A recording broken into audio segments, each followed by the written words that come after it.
वाहिगुरु जी का खालसा वाहिगुरु जी की फतेह।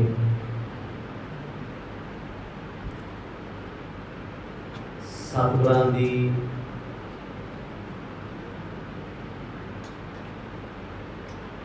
पावन गोद विच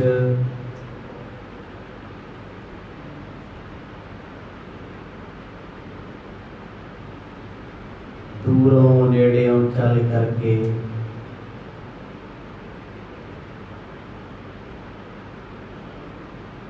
अत्यंत श्रद्धा दे सहित आप जी जुड़ बैठे हो।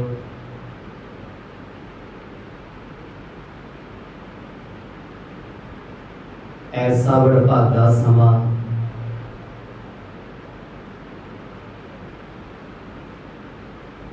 चंगियां कर्मां दी निशानी है।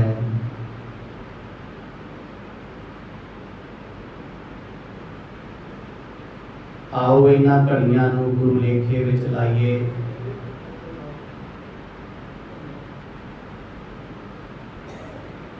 पवित्र इतिहास के पावन पन्नियां तो आप जी ने सरवण कीता।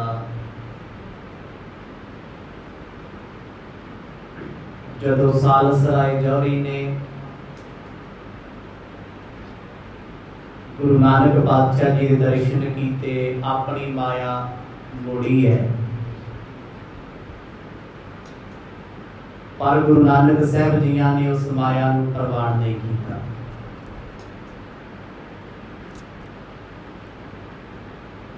सतगुरां दा ये बड़प्पन, ये त्याग वेख के सालसराय जौहरी बड़ा प्रभावित होया। आखदा महाराज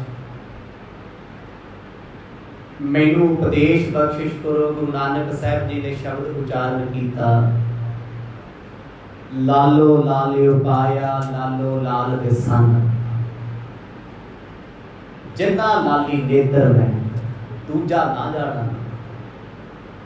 इन्हां अमृत बचना ने अंदर डुबिया, जिस विच सतगुरां ने बड़ियां गहरियां गल्लां कीतियां। अकाल पुरख परमात्मा दा नाम कीमती लाल है, जिन्हों छड्ड के तू जग दे पत्थरां नूं इकट्ठा करी बैठा। शहनशाह कहां मैं। इन्हां सारे प्रकरणां नूं आप जी ने विस्तार सहित सरवण कीता है। आओ कुछ समा मनचित व्यक्तियां नूं एकाग्रचित बनाइए। पाओ प्रेम दी सांझ, गज वज के आखो जी सतनाम श्री गुरु साहिब जी। सतनाम श्री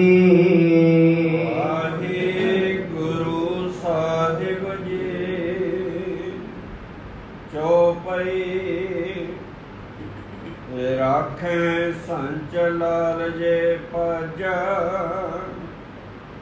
इनते सरन एको कजा। धन धन सतगुरु श्री गुरु नानक देव जी महाराज पटना शहर के वासी सालसराय जौहरी उन्हां समयां जिस नगर का नाम है विशंभरपुर। गुरु बाबा जी उपदेश बख्शदे ने, भाईया जमाने दे लाल इकट्ठे कीते ने, इन्हां तेरे परलोक विच परदे नहीं गजने। इट्टा पत्थर संजियां तो इकट्ठे कीतियां तो बंदा एक मकान विच बह के माड़े कर्म कर सकता है, बाहर नहीं कोई जाना। पर इस माया ने तेरा पाज ढकना नहीं, ये उधेड़ दिंदी है। मर्द कहते इन्हां कच दियां कौडियां नूं इकट्ठियां करन करके सालसराय जौहरी जी कोई बड़ा बन नहीं जाता। खान पीन में सो नह आवहे,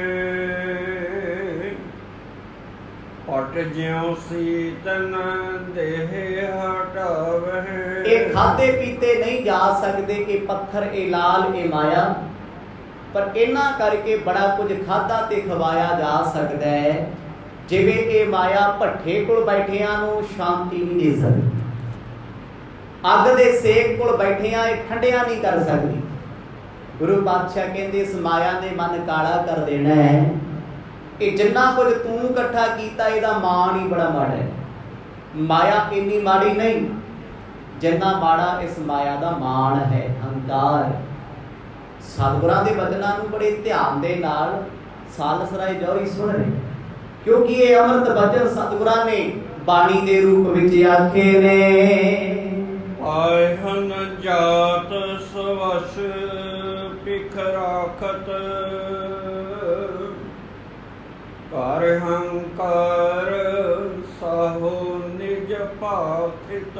ਗੁਰੂ ਬਾਬਾ ਜੀ ਸਪਸ਼ਟ ਆਖਦੇ ਆ ਸਾਹਮਣੇ, ਕਹਿੰਦੇ ਚਾਰ ਪੱਥਰ ਤੇ ਮਾਇਆ ਦੇ ਟੁਕੜੇ ਇਕੱਠੇ ਕਰਕੇ ਤੂੰ ਆਪਣੇ ਆਪ ਨੂੰ ਸ਼ਹਿਨਸ਼ਾਹ ਕਹਾਉਣਾ। ਲੋਕ ਤੈਨੂੰ ਜੌਹਰੀ ਆਖਦੇ ਆ, ਤੂੰ ਸਾਲਸਰਾਏ ਆ, ਤੂੰ ਸੇਠਾਂ ਦਾ ਸੇਠ ਹੈ। ਕਿਸੇ ਨੂੰ ਇਹ ਬਚਨ ਅਸੀਂ ਕਹਿ ਸਕਦੇ ਹਾਂ? ਕੋਈ ਬਹੁਤ ਵੱਡਾ ਰਾਜਾ ਮਹਾਰਾਜਾ ਹੋਵੇ, ਉਹਦੇ ਮੂੰਹ ਤੇ ਜਾ ਕੇ ਕਹਿ ਦਈਏ ਤੂੰ ਚੋਰ ਹੈ, ਤੂੰ ਠੱਗ ਹੈ, ਨਹੀਂ ਜ਼ਮੀਰ ਸਾਡੀ ਬੋਲੇਗੀ। ਪਰ ਗੁਰੂ ਬਾਬਾ ਜੀ ਨੇ ਸਾਲਸਰਾਏ ਨੂੰ ਸਪਸ਼ਟ ਆਖਿਆ ਏ, ਕੰਕਰ ਪੱਥਰ ਇਕੱਠੇ ਕਰਕੇ ਆਪਣੇ ਆਪ ਨੂੰ ਰਾਜਾ ਦੱਸਦਾ, ਸੇਠ ਦੱਸਦਾ ਏ, ਵੱਡਾ ਕਹਾਉਣਾ ਏ। ਵੱਡਾ ਤੇ ਵਡਿਆਈ ਨਾਲ ਬਣਦਾ, ਵੱਡਾ ਤੇ ਭਾਈ ਗੁਣਾ ਨਾਲ ਹੁੰਦਾ ਏ।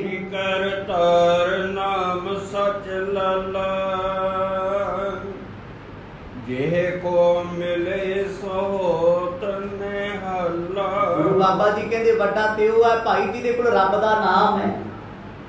ਕੌਣ ਵੱਡਾ? ਮਾਇਆ ਵਡਿਆਈ। ਸਵਾਲ ਕੀਤਾ, ਕਹਿੰਦੇ ਵੱਡਾ ਕੌਣ ਹੈ? ਜਿਹਦੇ ਕੋਲ ਮਾਇਆ ਦੀ ਵਡਿਆਈ ਹੈ, ਲੋਕ ਮੱਥੇ ਟੇਕਦੇ ਆ, ਧਨ ਦੌਲਤ ਦੇ ਅੰਬਾਰ ਲੱਗੇ। ਸਤਿਗੁਰ ਕਹਿੰਦੇ ਨਹੀਂ, ਫਿਰ ਵੱਡਾ ਕੌਣ ਹੈ? ਸੋ ਵੱਡਾ ਜਿਨ ਰਾਮ ਲਿਵ ਲਾਈ। ਵੱਡਾ ਤੇ ਉਹ ਹੈ ਜਿਹਦੀ ਰੱਬ ਦੇ ਨਾਮ ਨਾਲ ਲਿਵ ਲੱਗੀ ਹੋਈ ਹੈ।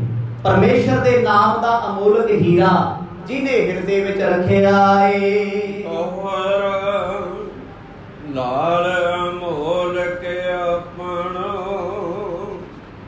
ਆਤਮ ਪਰਖਿਓ ਨਾਹੀ। ਮਰਦ ਕਹਿੰਦੇ ਤੂੰ ਕਦੇ ਆਪਣਾ ਆਤਮ ਕਹੀਏ ਮਨ ਨਹੀਂ ਪਰਖਿਆ। ਇੱਥੇ ਆਤਮ ਦਾ ਅਰਥ ਆਤਮਾ ਨਹੀਂ ਹੈ, ਮਨ ਹੈ। ਰੱਬ ਦਾ ਨਾਮ ਅਮੋਲਕ ਹੀਰਾ ਸੀ, ਉਹਦੀ ਇਸ ਮਨ ਨੇ ਪਰਖ ਨਹੀਂ ਕੀਤੀ। ਮਨ ਬਾਹਰ ਦੇ ਹੀਰੇ ਜਵਾਹਰਾਤ ਦੀ ਪਰਖ ਕਰਦਾ ਫਿਰਦਾ। ਸਤਿਗੁਰ ਕਹਿੰਦੇ ਭਾਈ ਇਹ ਪਰਖਣਾ ਸੀ ਮਨ ਤੇਰੇ ਨੇ। ਮਨ ਲੋਕਾਂ ਦੇ ਔਗਣ ਵੇਖਦਾ ਤੇ ਆਪਣੇ ਗੁਣ ਦੱਸਦਾ ਏ, ਦਿਖਾਉਂਦਾ, ਪਰ ਇਸ ਮਨ ਨੇ ਪਰਮੇਸ਼ਰ ਦੇ ਨਾਮ ਨੂੰ ਜਾਣਿਆ ਹੀ ਨਹੀਂ। ਨਿਜ ਆਨੰਦ ਭੁਲਾਈ ਕੈ, ਪਰਿਓ ਕਸ਼ਟ ਕੇ ਮਾਹੀ। ਪਰ ਇਸ ਮਨੁੱਖ ਨੇ, ਪ੍ਰਾਣੀ ਨੇ ਆਪਣਾ ਨਿਜ ਦਾ ਆਨੰਦ ਭੁਲਾ ਦਿੱਤਾ, ਇਸ ਕਰਕੇ ਦੁੱਖਾਂ ਵਿੱਚ ਪਿਆ ਹੋਇਆ। ਮਨ ਕਦੇ ਦੁਖੀ ਨਹੀਂ ਸੀ, ਆਤਮਾ ਕਦੇ ਦੁਖੀ ਨਹੀਂ ਸੀ। ਮਨ ਦੁਖੀ ਉਸ ਵੇਲੇ ਹੋਇਆ ਜਦੋਂ ਇਸ ਮਨ ਨੇ ਆਪਣਾ ਮੂਲ ਗਵਾ ਦਿੱਤਾ। ਬਾਣੀ ਕਹਿੰਦੀ ਹੈ ਮਨ ਤੂੰ ਜੋਤ ਸਰੂਪ ਹੈ, ਆਪਣਾ ਮੂਲ ਪਛਾਣ। ਸਾਹਿਬ ਕਹਿੰਦੇ ਪਛਾਣ ਤੇ ਸਹੀ, ਤੂੰ ਹੈ ਕੌਣ ਹੈ, ਕਿੱਥੋਂ ਆਇਆ, ਕਿੱਥੇ ਜਾਣਾ, ਤੇਰਾ ਆਪਣਾ ਰੂਪ ਕੀ ਹੈ। ਸਾਹਿਬ ਕਹਿੰਦੇ ਦੁੱਖਾਂ ਦਾ ਕਾਰਨ ਹੈ ਤੂੰ ਆਪਾਂ ਨਹੀਂ ਪਛਾਣਿਆ। ਦੁਨੀਆ ਨੂੰ ਪਛਾਣਨ ਵਾਲਿਆ, ਆਲਸ ਬੂਝੈ ਕੌਣ ਤੂੰ, ਕਹਾਂ ਤੁਮਾਰਾ ਦੇਸ਼। ਗੁਰੂ ਸਾਹਿਬ ਜੀ ਦੇ ਬਚਨਾਂ ਨੂੰ ਸੁਣ ਕੇ ਸਾਲਸਰਾਏ ਜੌਹਰੀ ਹੱਥ ਜੋੜ ਕੇ ਕਹਿੰਦਾ ਬਾਬਾ ਜੀ ਕੌਣ ਹੋ ਤੁਸੀਂ, ਤੁਹਾਡਾ ਦੇਸ਼ ਕਿਹੜਾ ਹੈ। ਕਿਉਂ ਪੁੱਛਿਆ? ਵੀ ਜਿਸ ਸਾਧੂ ਨੇ ਮੇਰੇ ਸਾਹਮਣੇ ਬੈਠ ਕੇ ਮੇਰੇ ਔਗਣ ਗਿਣਾ ਦਿੱਤੇ, ਉਹੋ ਜਿਹਾ ਸਾਧੂ ਲੱਭ ਜੂ। ਅਮੀਰ ਬੰਦੇ ਦੇ ਤੇ ਹਰ ਲੋਕ ਤਲਵੇ ਚੱਟਦੇ ਫਿਰਦੇ ਆ, ਝੂਠ ਨੂੰ ਲੋਕੀ ਸੱਚ ਦੱਸਦੇ ਆ, ਉਹਦੇ ਗੁੱਸੇ ਨੂੰ ਲੋਕ ਨਖਰਾ ਦੱਸਦੇ ਆ, ਉਹਦੇ ਔਗਣਾਂ ਨੂੰ ਲੋਕੀ ਗੁਣ ਦੱਸਦੇ ਨੇ, ਕਿਉਂਕਿ ਉਹਦੇ ਕੋਲ ਮਾਇਆ ਹੈ। ਪਰ ਇੱਕ ਗਰੀਬ ਵਿੱਚ ਗੁਣ ਹੋਣ ਉਹ ਕਿਸੇ ਕੰਮ ਨਹੀਂ ਆਉਂਦੇ। ਗੁਰੂ ਨਾਨਕ ਸਾਹਿਬ ਮਹਾਰਾਜ ਨੂੰ ਉਹ ਇਸੇ ਕਰਕੇ ਪੁੱਛਦਾ, ਕਹਿੰਦਾ ਆਪ ਜੀ ਕੌਣ ਹੋ ਜੀ, ਕਿੱਥੋਂ ਆਏ ਹੋ? ਜਿਨ੍ਹਾਂ ਨੇ ਐਡੀ ਜੁਰਤ ਕੀਤੀ ਹੈ, ਸਾਲਸਰਾਏ ਜੌਹਰੀ ਨੂੰ ਕਹਿ ਦਿੱਤਾ ਤੂੰ ਪੱਥਰਾਂ ਦਾ ਵਪਾਰੀ ਹੈ, ਤੇਰੇ ਕੋਲ ਸੱਚਾ ਨਾਮ ਨਹੀਂ। ਕਹਾਂ ਜਾਓਗੇ ਸੰਤ ਜੀ, ਕੌਣ ਆਪ ਕੋ ਬੇਸ। ਸੰਤ ਜੀ ਕਿਹੜਾ ਲਿਵਾਸ ਹੈ ਤੁਹਾਡਾ? ਲਿਵਾਸ ਤੋਂ ਭਾਵ ਤੁਸੀਂ ਕਿਹੜੇ ਮਤ ਨਾਲ ਜੁੜੇ ਹੋ, ਕਿਹੜੀ ਸੰਪਰਦਾ ਨਾਲ ਜੁੜੇ ਹੋ, ਤੇ ਇਹ ਸੰਤ ਜੀ ਕਿੱਥੇ ਜਾਓਗੇ? ਮੈਨੂੰ ਤੁਹਾਡੇ ਲਿਬਾਸ ਦੀ ਸਮਝ ਨਹੀਂ ਆਈ। ਨਾ ਤੁਸੀਂ ਗ੍ਰਸਤੀ ਲੱਗਦੇ, ਨਾ ਤੁਸੀਂ ਉਦਾਸੀ ਲੱਗਦੇ, ਨਾ ਤੁਸੀਂ ਬਾਣਪ੍ਰਸਤ ਲੱਗਦੇ। ਕਿਹੜੇ ਰੂਪ ਚ ਵੀ ਨਾ ਤੁਸੀਂ ਸੰਨਿਆਸੀ ਹੋ। ਇਸ ਕਰਕੇ ਸਾਲਸਰਾਏ ਜੌਹਰੀ ਪੁੱਛਦਾ ਏ ਵੀ ਇਹਨਾਂ ਦਾ ਵੇਸ ਰਲਿਆ ਮਿਲਿਆ ਨਾ ਲੱਗੇ, ਕਿਉਂਕਿ ਗੁਰੂ ਨਾਨਕ ਸਾਹਿਬ ਮਹਾਰਾਜ ਦਾ 6 ਮੱਤਾਂ ਤੋਂ ਉੱਚੇ ਨੇ, ਜਿਹਨੂੰ ਕਿਹਾ ਖੱਟ ਦਰਸ਼ਨ। ਸਨਾਤਨ ਧਰਮ ਦੇ ਵਿੱਚ 6 ਤਰ੍ਹਾਂ ਦੇ ਦਰਸ਼ਨ ਨੇ, 6 ਤਰ੍ਹਾਂ ਦੇ ਘਰ ਨੇ, ਜਿਨ੍ਹਾਂ ਚੋਂ ਬਾਣਪ੍ਰਸਤ, ਗ੍ਰਸਤੀ, ਸੰਨਿਆਸੀ ਇਹਨਾਂ ਸਾਰਿਆਂ ਨੂੰ ਬੁਲਾ। ਪਰ ਗੁਰੂ ਬਾਬਾ ਜੀ ਨਾ ਤੇ ਉਦਾਸੀ ਨੇ, ਨਾ ਬਾਣਪ੍ਰਸਤ ਨੇ, ਨਾ ਸੰਨਿਆਸੀ ਨੇ, ਨਾ ਸੰਸਾਰੀ ਤੌਰ ਤੇ ਪ੍ਰੋਪਰ ਗ੍ਰਸਤੀ ਨਜ਼ਰ ਆ ਰਹੇ ਨੇ। ਅੱਜ ਨਾ ਕੋਈ ਤਿਆਗ ਹੈ, ਨਾ ਕੋਈ ਵੈਰਾਗ ਹੈ, ਪਰ ਹੈ ਵੀ ਸਾਰਾ ਕੁਛ ਹੈ। ਦੀਨ ਦੁਨੀਆ ਦੇ ਮਾਲਕ ਸਤਿਗੁਰਾਂ ਦੀ ਸਮਝ ਸਾਲਸਰਾਏ ਨੂੰ ਨਹੀਂ ਆ ਰਹੀ, ਪਰ ਬਚਨ ਬੜੇ ਚੰਗੇ ਲੱਗਦੇ ਨੇ। ਚੌਪਈ ਖਟ ਦਰਸ਼ਨ ਮੈਂ ਸਭ ਹੀ ਦੇਖਾ, ਪਾਇਓ ਜਾਏ ਨਾ ਤੁਮਰੋ ਵੇਖਾ। ਹੱਸ ਕੇ ਸਤਿਗੁਰ ਕਹਿੰਦੇ ਸਾਲਸਰਾਏ ਪਛਾਣ ਲਾ ਭਾਈ ਕੌਣ। ਉਹ ਆਪਣੀ ਮੱਤ ਦੁਆਰਾ ਕਹਿੰਦਾ ਬਾਬਾ ਜੀ ਨਾ ਤੇ ਤੁਸੀਂ ਮੈਨੂੰ ਗ੍ਰਸਤੀ ਦੱਸਦੇ, ਜੇ ਗ੍ਰਸਤੀ ਹੁੰਦੇ ਤੇ ਪਰਿਵਾਰ ਹੁੰਦਾ ਨਾ। ਮੈਂ ਤੁਹਾਨੂੰ ਸੰਨਿਆਸੀ ਲੱਭ ਸਕਦਾ ਵੀ ਤੁਸੀਂ ਸਾਰਾ ਕੁਝ ਛੱਡ ਕੇ ਆਏ, ਦੋ ਮਿੱਤਰ ਤੁਹਾਡੇ ਨਾਲ। ਨਾ ਮੈਂ ਤੁਹਾਨੂੰ ਬਾਣਪ੍ਰਸਤ ਕਹਿ ਸਕਦਾ ਵੀ ਤੁਸੀਂ ਜੰਗਲਾਂ ਵਿੱਚ ਰਹਿਣ ਵਾਲੇ ਹੋ, ਜੰਗਲਾਂ ਵਾਲੇ ਤੇ ਨਗਰਾਂ 'ਚ ਨਹੀਂ ਆਉਂਦੇ ਕਦੇ। ਕੀ ਕਹਾਂ, ਨਾ ਤੁਸੀਂ ਉਦਾਸੀ ਹੋ, ਉਦਾਸ ਵੀ ਨਹੀਂ ਲੱਗਦੇ, ਮੁਸਕਰਾ ਰਹੇ ਹੋ, ਹੱਸ ਰਹੇ ਹੋ। ਉਹਨੇ ਆਪਣੀ ਜੱਜਮੈਂਟ ਲਾ ਕੇ ਵੇਖੀ, ਕਹਿੰਦਾ ਮਹਾਰਾਜ ਤੁਸੀਂ 6 ਤੋਂ ਵੱਖ ਹੋ, ਪਰ ਭਾਰਤ ਦੀ ਧਰਤੀ ਹਿੰਦੁਸਤਾਨ ਜਿਹਨੂੰ ਭਾਰਤ ਕਹਿੰਦੇ ਆ, ਇਹਦੇ ਵੇਦਾਂ ਸ਼ਾਸਤਰਾਂ ਦੇ ਵਿੱਚ 6 ਦਰਸ਼ਨਾਂ ਤੋਂ ਵੱਧ ਸਤਮਾ ਹੈ ਹੀ ਕੋਈ, 6 ਰੂਪ ਨੇ। ਕਹਿੰਦਾ ਜੀ ਤੁਸੀਂ ਤੇ 6 ਤੋਂ ਮੈਨੂੰ ਬਾਹਰ ਹੀ ਲੱਗਦੇ ਹੋ ਕੋਈ। ਮੈਂ ਕਿਹੜੀ ਅੱਖ ਨਾਲ ਵੇਖਾਂ, ਤੁਹਾਨੂੰ ਕਿਹੜਾ ਆਖਾਂ। ਤੁਸੀਂ ਗ੍ਰਸਤੀ ਹੋ, ਸੰਨਿਆਸ ਲਿਆ ਹੋਇਆ ਹੈ, ਤਪਸਵੀ ਹੋ, ਸਾਧੂ ਹੋ, ਪੰਡਤ ਹੋ, ਮੈਨੂੰ ਭੇਦ ਨਹੀਂ ਹੁੰਦਾ। ਇਸੇ ਕਰਕੇ ਪੁੱਛਦਾ ਹਾਂ, ਸ੍ਰੀ ਗੁਰ ਸੁਣ ਕਰ ਗਿਰਾ ਉਚਾਰੇ, ਨਾਮ ਜਾਨ ਨਾਨਕ ਨਿਰੰਕਾਰੀ। ਸੁਭਾਵਕ ਰਸਨਾ ਤੋਂ ਸਤਿਗੁਰ ਕਹਿੰਦੇ ਚੰਗਾ ਸਾਲਸਰਾਏ, ਜੇ ਸਾਡੇ ਬਾਰੇ ਜਾਣਨਾ ਚਾਹੁੰਦਾ ਹੈ ਭਾਈ, ਸਾਡਾ ਨਾਮ ਹੈ ਨਾਨਕ ਨਿਰੰਕਾਰੀ। ਲੋਕ ਸਾਨੂੰ ਤਪਾ ਜੀ ਕਹਿੰਦੇ ਆ, ਨਾਨਕ ਜੀ ਕਹਿੰਦੇ ਆ, ਪਰ ਨਾਮ ਅਸਲੀ ਨਾਨਕ ਨਿਰੰਕਾਰੀ ਹੈ। ਇਸੇ ਕਰਕੇ ਕਿਹਾ ਜਾਂਦਾ ਧੰਨ ਗੁਰੂ ਨਾਨਕ ਤੂੰ ਹੀ ਨਿਰੰਕਾਰ। ਨਿਰੰਕਾਰ ਸੀ ਉਹ, ਪਰਮਾਤਮਾ ਸੀ। ਗੁਰੂ ਨਾਨਕ ਸਾਹਿਬ ਮਹਾਰਾਜ ਨੂੰ ਅਸੀਂ ਗੁਰੂ ਨਾਨਕ ਦੇਵ ਲਿਖਦੇ ਆ, ਪਰ ਅਸਲ ਵਿੱਚ ਸਤਿਗੁਰਾਂ ਦਾ ਨਾਮ ਹੈ ਨਾਨਕ ਨਿਰੰਕਾਰੀ। ਨਿਰੰਕਾਰੀ ਕੌਣ ਹੈ? ਨਿਰੰਕਾਰ ਪੁਰਸ਼, ਜਿਹਦੇ ਪਰਥਾਏ ਬਾਣੀ ਲਿਖਦੀ ਹੈ ਨਿਰੰਕਾਰ ਕੇ ਦੇਸ਼ ਜਾਹੇ ਤਾ ਸੁਖ ਲਹਿ ਹੈ ਮਹੱਲ। ਸੱਜਣਾ ਨਿਰੰਕਾਰ ਦੇ ਦੇ ਚਲਿਆ ਜਾ, ਜਿਹਦਾ ਆਕਾਰ ਕੋਈ ਨਹੀਂ, ਜਿਹਦਾ ਰੂਪ ਕੋਈ ਨਹੀਂ। ਮਰਦ ਕਹਿੰਦੇ ਸਾਡਾ ਨਾਮ ਨਾਨਕ ਨਿਰੰਕਾਰੀ ਹੈ, ਕੋਈ ਕੁਝ ਵੀ ਆਖਦਾ ਏ। ਦੇਸ਼ ਹਮਾਰਾ ਏਕੰਕਾਰ, ਤਨ ਮੇ ਵੇਖ ਤਿਸੀ ਕੋ ਧਾਰਾ। ਬੇਸ ਅਸੀਂ ਉਹ ਬਣਾਇਆ ਜੋ ਪਰਮਾਤਮਾ ਨੇ ਸਾਡਾ ਬਣਾਇਆ ਹੋਇਆ। ਦੇਸ਼ ਸਾਡਾ ਭਾਈ ਇੱਕ ਓੰਕਾਰ ਹੈ। ਇਹ ਦੇਸ਼ ਹੈ ਇੱਕ ਓੰਕਾਰ, ਕਿਉਂਕਿ ਧੁਰ ਕੀ ਬਾਣੀ ਦੀ ਆਰੰਭਤਾ ਇੱਕ ਓੰਕਾਰ ਤੋਂ ਹੈ। ਤੇ ਸਿੱਖ ਨੇ ਇੱਕ ਓੰਕਾਰ ਦਾ ਰੂਪ, ਮੂਲ ਮੰਤਰ ਓੰਕਾਰ ਦਾ ਕੁੱਲ ਕਾਇਨਾਤ ਸਰੂਪ ਹੈ। ਤੇ ਓੰਕਾਰ ਪਰਮੇਸ਼ਰ ਹੈ ਜੋ ਇੱਕ ਹੈ, ਜਿਹਦੇ ਪਸਾਰੇ ਤੋਂ ਸਾਰਾ ਕੁਝ ਹੈ, ਤੇ ਉਹਦਾ ਪਸਾਰਾ ਉਹਦਾ ਦੇਸ਼ ਹੈ।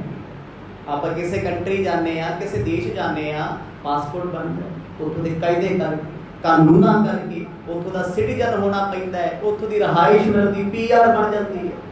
ਫਿਰ ਉੱਥੋਂ ਦੇ ਅਸੀਂ ਲੈਵਲ ਵਿੱਚ ਆ ਜਾਂਦੇ ਆ, ਗਰਾਊਂਡ ਤੇ ਕੀ ਕੁਝ ਇਹੋ ਜਿਹਾ ਰੀਤੀ ਰਿਵਾਜ ਸਾਡੇ ਨਾਲ, ਅਸੀਂ ਉਹੀ ਅਖਵਾਉਣ ਲੱਗ ਜਾਂਦੇ ਆ। ਸਤਿਗੁਰ ਕਹਿੰਦੇ ਸਾਡਾ ਦੇਸ਼ ਭਾਈ ਨਿਰੰਕਾਰ ਦਾ ਹੈ, ਓੰਕਾਰ ਸਾਡਾ ਦੇਸ਼ ਹੈ, ਨਾਨਕ ਨਿਰੰਕਾਰੀ ਸਾਡਾ ਨਾਮ ਹੈ। ਲਿਬਾਸ ਸਾਡਾ ਜੋ ਰੱਬ ਦੇ ਰੰਗ ਤੇਰੇ ਸਾਹਮਣੇ ਪਹਿਨਿਆ ਹੋਇਆ ਏ। ਹੁਣ ਕਰ ਸਾਲਸ ਇਸ ਵਿਦਵਾਨੀ, ਸ਼ਰਨ ਗਹਿਨ ਕੀ ਮਤ ਠਹਿਰਾਨੀ। ਫਿਰ ਸਾਲਸਰਾਏ ਜੌਹਰੀ ਸਤਿਗੁਰਾਂ ਦੇ ਬਚਨਾਂ ਨੂੰ ਸੁਣ ਕੇ ਕਹਿੰਦਾ ਵੇਖੋ ਕਿੰਨਾ ਗਹਿਰਾ ਅੰਦਰੋਂ ਹੋਊਗਾ। ਇਹ ਨਹੀਂ ਵੀ ਬਾਹਰੋਂ ਅਮੀਰ ਹੈ, ਅੰਦਰੋਂ ਵੀ ਅਮੀਰ ਹੈ। ਕਹਿੰਦਾ ਬਾਬਾ ਜੀ ਜੇ ਤੁਸੀਂ 6 ਮੱਤਾਂ ਤੋਂ ਵੱਖ ਨਿਰੰਕਾਰ ਦਾ ਰੂਪ ਹੋ, ਉਹਦੇ ਦੇਸ਼ ਤੋਂ ਆਏ ਹੋ, ਤੇ ਕਿਰਪਾ ਕਰਕੇ ਮੈਨੂੰ ਆਪਣਾ ਉਪਦੇਸ਼ ਦੇ ਕੇ ਆਪਣੀ ਸਿੱਖੀ ਦੇ ਦਿਓ ਕਿ ਮੈਂ ਨਿਰੰਕਾਰੀ ਬਣ ਸਕਦਾ, ਤੁਹਾਡੇ ਜੈਸਾ ਹੋ ਸਕਦਾ। ਬਿਲਕੁਲ ਬਾਣੀ ਨੇ ਸਪਸ਼ਟ ਲਿਖਿਆ ਹੈ, ਜੈਸਾ ਸੇਵੈ ਤੈਸੋ ਹੋਵੈ। ਤੁਸੀਂ ਜਿਸ ਬੰਦੇ ਦੀ ਸੰਗਤ ਕਰੋਗੇ, ਜਿਸ ਤੋਂ ਪ੍ਰਭਾਵਿਤ ਹੋਵੋਗੇ, ਤੁਹਾਡਾ ਬੋਲਣਾ, ਚੱਲਣਾ, ਉੱਠਣਾ, ਬੈਠਣਾ, ਹੱਸਣਾ, ਰੋਣਾ ਬਿਲਕੁਲ ਉਹਦੇ ਇਰਦ ਗਿਰਦ ਹੋਏਗਾ, ਉਹਦੇ ਵਰਗਾ ਹੋਏਗਾ। कोई बंदा बहुता औरतां च रहना पसंद करता, ਉਹਦੇ हाव भाव औरतां वर्गे हो जाते। कोई औरत बंदियां च घुमदी आ, राजनीतिक औरतां ਜਿਹੜੀਆਂ ਬੰਦੇ ਹੀ ਲੱਗਦੇ ਆ, ਬੋਲੀ ਉਹੋ ਜੀ, ਚਾਲ ਚੱਲਣ ਉਹੋ ਜਿਹਾ, ਸੁਭਾਅ ਉਹੋ ਜਿਹਾ, ਕਿਉਂਕਿ ਜਿਹੋ ਜਿਹਾ ਵਿੱਚ ਬੈਠੋਗੇ ਉਹੋ ਜਿਹਾ ਪ੍ਰਭਾਵ। ਤੁਸੀਂ ਸ਼ਰਾਬ ਨਹੀਂ ਪੀਂਦੇ ਪਰ ਸ਼ਰਾਬੀਆਂ 'ਚ ਬਹਿੰਦੇ ਹੋ, ਤੁਹਾਡੀ ਬੋਲ ਬਾਣੀ, ਤੁਹਾਡਾ ਐਟੀਟਿਊਡ ਉੱਦਾਂ ਦਾ ਬਣ ਜਾਂਦਾ। ਤੁਸੀਂ ਗੁਰਮੁਖਾਂ ਦੀ ਸੰਗਤ ਕਰਦੇ ਹੋ, ਨਾਮ ਜਪਣ ਵਾਲਿਆਂ ਦੀ, ਤੁਹਾਡਾ ਪ੍ਰਭਾਵ ਉਹੋ ਜਿਹਾ ਹੋ ਜਾਏਗਾ, ਕਿਉਂਕਿ ਸਤਿਗੁਰ ਕਹਿੰਦੇ ਜਿਹੋ ਜਿਹੇ ਦੀ ਸੇਵਾ ਕਰੇਗਾ ਉਹੋ ਜਿਹਾ ਤੂੰ ਦਿਸੇਗਾ, ਲੱਗੇਗਾ। ਕਹਿੰਦਾ ਪਾਤਸ਼ਾਹ ਜੇ ਤੁਸੀਂ ਨਿਰੰਕਾਰ ਦੇ ਦੇਸ਼ ਤੋਂ ਆਏ ਹੋ, ਕਿ ਮੈਂ ਉਸ ਦੇਸ਼ ਦਾ ਵਾਸੀ ਬਣ ਸਕਦਾ? ਕਿੱਡੀ ਵੱਡੀ ਗਹਿਰੀ ਗੱਲ ਕੀਤੀ ਹੈ। ਗੁਰੂ ਨਾਨਕ ਸਾਹਿਬ ਮਹਾਰਾਜ ਕਹਿੰਦੇ ਕੋਈ ਵੀ ਬਣ ਸਕਦਾ। ਉਹ ਦੇਸ਼ ਸਭਨਾਂ ਦਾ ਸਾਂਝਾ ਹੈ। ਜੇ ਤੁਮ ਏਕੰਕਾਰ ਬਿਲੋਕਾ, ਮੁਝ ਦਿਖਾਇ ਕੈ ਕਰਿਓ ਅਸ਼ੋਕਾ। ਕਹਿੰਦਾ ਪਾਤਸ਼ਾਹ ਜੇ ਤੁਸੀਂ ਇੱਕ ਓੰਕਾਰ ਨੂੰ ਵੇਖਿਆ ਤੇ ਮੈਨੂੰ ਵਿਖਾ ਦਿਓਗੇ। ਅੱਜ ਤੱਕ ਕਦੇ ਕਿਸੇ ਸਿੱਖ ਨੇ ਮੰਗਿਆ ਵੀ ਸਤਿਗੁਰੂ ਮੈਨੂੰ ਆਪਣੇ ਵਰਗਾ ਬਣਾ ਲਓ, ਮੈਂ ਤੁਹਾਡਾ ਪੁੱਤ ਖਵਾਵਾਂ, ਮੈਂ ਤੁਹਾਡਾ ਹੋ ਜਾ। ਧਰਮ ਦੀਆਂ ਗੱਲਾਂ ਤੇ ਸਾਰੀ ਦੁਨੀਆ ਕਰਦੀ ਹੈ। ਮੰਦਰ ਮਸਜਿਦ ਗੁਰਦੁਆਰੇ ਕੌਣ ਨਹੀਂ ਜਾਂਦਾ ਜੀ? ਨਾਸਤਕ ਲੋਕ ਵੀ ਜਾਂਦੇ, ਆਸਤਕ ਵੀ ਜਾਂਦੇ ਆ, ਸ਼ਰਾਬੀ ਕਬਾਬੀ ਹਰ ਤਰ੍ਹਾਂ ਦਾ ਬੰਦਾ ਜਾਂਦਾ, ਕ੍ਰਿਮੀਨਲ ਮਾਈਂਡ ਵੀ ਜਾਂਦਾ ਹੈ, ਜਾਂਦੇ ਤਾਂ ਸਾਰੇ। ਗੁਰੂ ਘਰ ਬਾਰੇ ਕੌਣ ਨਹੀਂ ਜਾਣਦਾ ਹੁੰਦਾ? ਨਾਸਤਕ ਤੋਂ ਨਾਸਤਕ ਬੰਦਾ ਜਾਣਦਾ ਵੀ ਗੁਰਦੁਆਰੇ ਅਰਦਾਸ ਹੁੰਦੀ, ਸਵੇਰੇ 5 ਬਾਣੀਆਂ, ਸ਼ਾਮ ਨੂੰ ਫਲਾਣਾ ਹੁੰਦਾ ਨਾ ਸਰ। ਪਰ ਇਹ ਚੀਜ਼ਾਂ ਜਾਣਨੀਆਂ ਹੋਰ ਚੀਜ਼ ਹੈ, ਤੇ ਇਹਨਾਂ ਨੂੰ ਜਾਣ ਕੇ ਜੀਵਨ ਵਿੱਚ ਧਾਰਨ ਕਰਨਾ ਹੋਰ ਚੀਜ਼ ਹੈ। ਕਹਿੰਦਾ ਮਹਾਰਾਜ ਮੈਨੂੰ ਉਸ ਦੇਸ਼ ਦਰਸ਼ਨ ਕਰਾ ਦਿਓ ਜਿੱਥੋਂ ਤੁਸੀਂ ਆਏ ਹੋ, ਮੈਨੂੰ ਉੱਥੋਂ ਦਾ ਸਿਟੀਜ਼ਨ ਬਣਾ ਦਿਓ, ਨਿਰੰਕਾਰ ਦਾ, ਇੱਕ ਓੰਕਾਰ ਦਾ। ਕਹਿੰਦੇ ਬਾਬਾ ਜੀ ਮੈਂ ਜੁੜ ਸਕਦਾ? ਮਹਾਰਾਜ ਕਹਿੰਦੇ ਬਿਲਕੁਲ। ਉੱਥੇ ਤੇ ਜਾਣਾ ਸੌਖਾ ਬੜਾ ਏ। ਚਰਨ ਸ਼ਰਨ ਚਲ ਕਰ ਅਭਿਆਵਾ, ਸੁਣ ਸ੍ਰੀ ਮੁਖ ਤੇ ਸ਼ਬਦ ਅਲਾਵਾ। ਪਾਤਸ਼ਾਹ ਮੈਂ ਚਰਨ ਸ਼ਰਨ ਤੁਹਾਡੀ ਵਿੱਚ ਚੱਲ ਕੇ ਆਇਆ, ਫਿਰ ਮੈਨੂੰ ਪਹੁੰਚਾ ਦਿਓ ਉੱਥੇ, ਲੈ ਚੱਲੋ ਉਸ ਦੇਸ਼।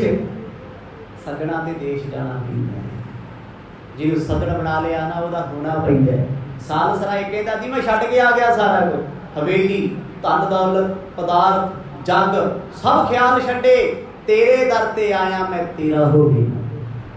ਇਸੀ ਪ੍ਰੇਮ ਜਿੱਦਣ ਸਿੱਖ ਗੁਰੂ ਕੋਲ ਆ ਕੇ ਆਪਣਾ ਨਿਸ਼ਾਵਰ ਕਰ ਦੂ, ਪ੍ਰੇਮ ਦੀ ਨਿਸ਼ਾਨੀ ਆਪਣੀ ਹਉਮੈ ਮਾਰ। ਜੇ ਸੱਜਣ ਨੇ ਬੁਰੇ ਨੂੰ ਵੀ ਚੰਗਾ ਕਿਹਾ ਤੇ ਉਹ ਚੰਗਾ ਹੀ ਹੈ, ਉਹਨੇ ਦਿਨ ਨੂੰ ਰਾਤ ਕਿਹਾ ਤੇ ਰਾਤ ਹੀ ਹੈ, ਧੁੱਪ ਨੂੰ ਛਾਂ ਕਿਹਾ ਤੇ ਛਾਂ ਹੀ ਹੈ, ਕਿਉਂਕਿ ਪ੍ਰੇਮ ਦੇ ਵਿੱਚ ਆਪਾ ਭਾਵ ਨਹੀਂ, ਸਮਰਪਿਤ ਭਾਵ ਹੁੰਦਾ। ਗੁਰੂ ਬਾਬਾ ਜੀ ਕਹਿੰਦੇ ਠੀਕ ਹੈ, ਕਹਿੰਦੇ ਜੀ ਮੈਨੂੰ ਉਪਦੇਸ਼ ਦੇ ਦਿਓ। ਸਤਿਗੁਰ ਕਹਿੰਦੇ ਉਪਦੇਸ਼ ਮੰਨਣਾ ਪੈਣਾ। ਬੜਾ ਪਿਆਰਾ ਅੰਮ੍ਰਿਤ ਬਚਨ ਗੁਰੂ ਨਾਨਕ ਸਾਹਿਬ ਨੇ ਉਸ ਵੇਲੇ ਉਚਾਰਨ ਕੀਤਾ। ਬੜੀ ਵਾਰ ਆਪ ਜੀ ਨੇ ਧੁਰ ਕੀ ਬਾਣੀ ਵਿੱਚ ਇਹ ਸ਼ਬਦ ਸੁਣਿਆ ਹੋਣਾ, ਬੜੀ ਵਾਰ, ਪਰ ਅਰਥਾਂ ਦਾ ਨਹੀਂ ਪਤਾ ਲੱਗਿਆ। ਤੇ ਸੱਚੀ ਜਦੋਂ ਉਸ ਸ਼ਬਦ ਦੇ ਅਰਥਾਂ ਦਾ ਪਤਾ ਲੱਗੇ, ਜਦੋਂ ਸੁਣਿਆ ਬੜੀ ਵਾਰ ਹੋਵੇ, ਕਿ ਉਹਦਾ ਰਸ, ਉਹਦਾ ਆਨੰਦ ਵਾ ਕਮਾਲ ਹੁੰਦਾ। ਗੁਰੂ ਨਾਨਕ ਸਾਹਿਬ ਮਹਾਰਾਜ ਨੇ ਬਿਸ਼ੰਬਰਪੁਰ ਦੀ ਧਰਤੀ ਪਟਨਾ ਸਾਹਿਬ, ਸਾਲ ਸਰਾਏ ਜੌਹਰੀ ਦੇ ਪਰਥਾਏ ਅੰਮ੍ਰਿਤ ਬਚਨ ਉਚਾਰਨ ਕੀਤਾ ਏ। ਸ੍ਰੀ ਮੁਖ ਵਾਕ ਮਾਰੂ ਮਹੱਲਾ ਪਹਿਲਾ। ਸੁਭਾਵਿਕ ਰਸਨਾ ਦੇ ਬਚਨ ਨੇ ਮਾਰੂ ਮਹੱਲਾ ਪਹਿਲਾ।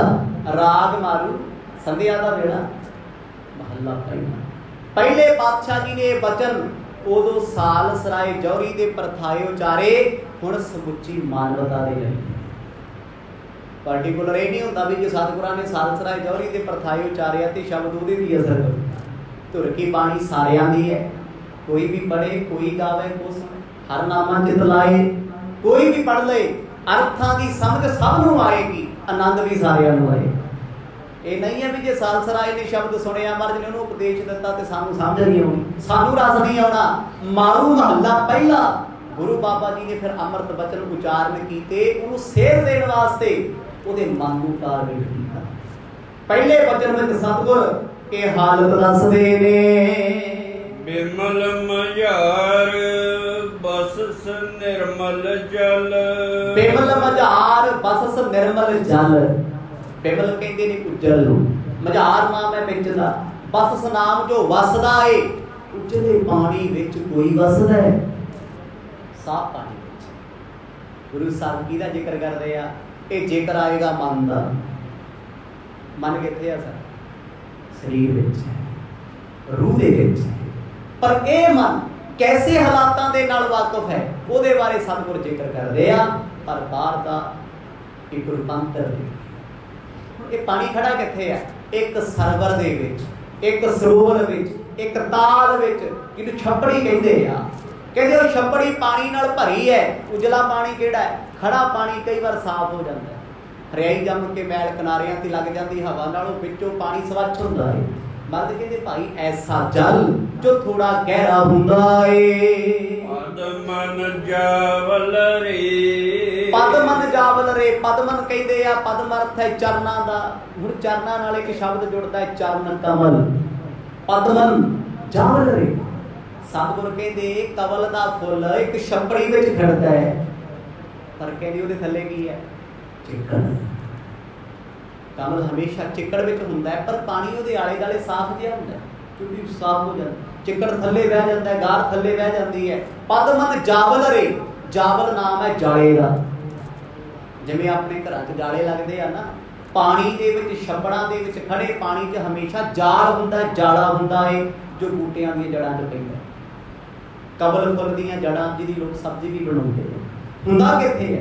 जालां विच, चिक्कड़ विच। वो इन्ना संघना जाला है भी ਉਹਦੇ ਵਿੱਚ ਮੱਛੀ ਵੀ ਫਸਦੇ ਨਿਕਲਣੀ ਔਖੀ ਹੈ।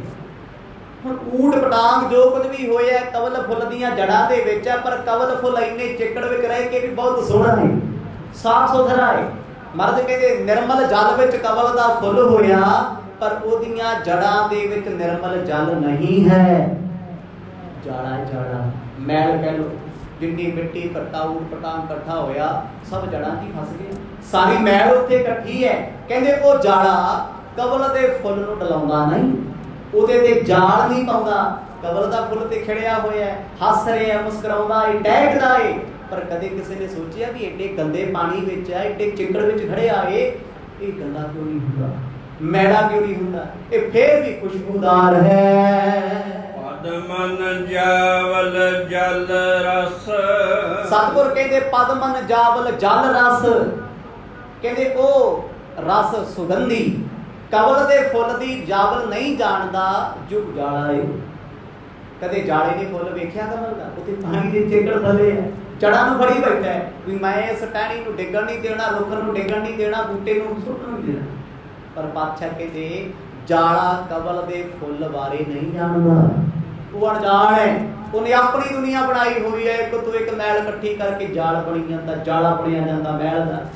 ਪਰ ਕਹਿੰਦੇ ਉਹ ਰਸ ਫੁੱਲ ਦਾ ਨਹੀਂ ਜਾਣਦਾ, ਨਹੀਂ ਜਾਣ ਸਕਦਾ ਏ। ਸੰਗਤ ਸੰਗ ਦੋਖ ਨਹੀਂ ਰੇ, ਪਰ ਕਹਿੰਦੇ ਕਵਲ ਦੇ ਫੁੱਲ ਨੂੰ ਸੰਗਤ ਸੰਗ ਦੋਖ ਨਹੀਂ ਰੇ, ਉਸ ਜਾਲੇ ਦਾ ਕੋਈ ਦੁੱਖ ਨਹੀਂ ਤੇ ਨਾ ਉਸ ਫੁੱਲ ਦੀ ਸਾਰ ਉਸ ਜਾਲੇ ਨੂੰ ਰਹਿੰਦੇ ਇਕੱਠੀ ਹੈ। ਗੰਦੇ ਪਾਣੀ ਤੋਂ ਬਿਨਾ ਕਵਲ ਦਾ ਫੁੱਲ ਨਹੀਂ, ਤੇ ਕਵਲ ਦਾ ਫੁੱਲ ਜਿੱਥੇ ਹੈ ਉੱਥੇ ਜਾਲਾ ਜ਼ਰੂਰ ਹੈ, ਕਿਉਂਕਿ ਉਹਦੇ ਜਾਲੇ ਵਿੱਚ ਹੀ ਉਹਦੇ ਸਹਾਰੇ ਖੜਨਾ। ਜਾਲ ਦਾ ਗੰਦਗੀ ਦਾ ਡਸਟਦਾ ਹੈ। ਸਤਿਗੁਰ ਕਹਿੰਦੇ ਪਰ ਜਾਲੇ ਨੂੰ ਫਰਕ ਨਹੀਂ ਪੈਂਦਾ, ਕਵਲ ਦੀ ਫੁੱਲ ਦੀ ਉਹਨੇ ਸੰਗਤ ਕਦੇ ਨਹੀਂ ਕੀਤੀ, ਉਹ ਮੈਲ ਹੈ, ਮੈਲ ਹੀ ਬਣ ਕੇ ਰਹਿੰਦਾ।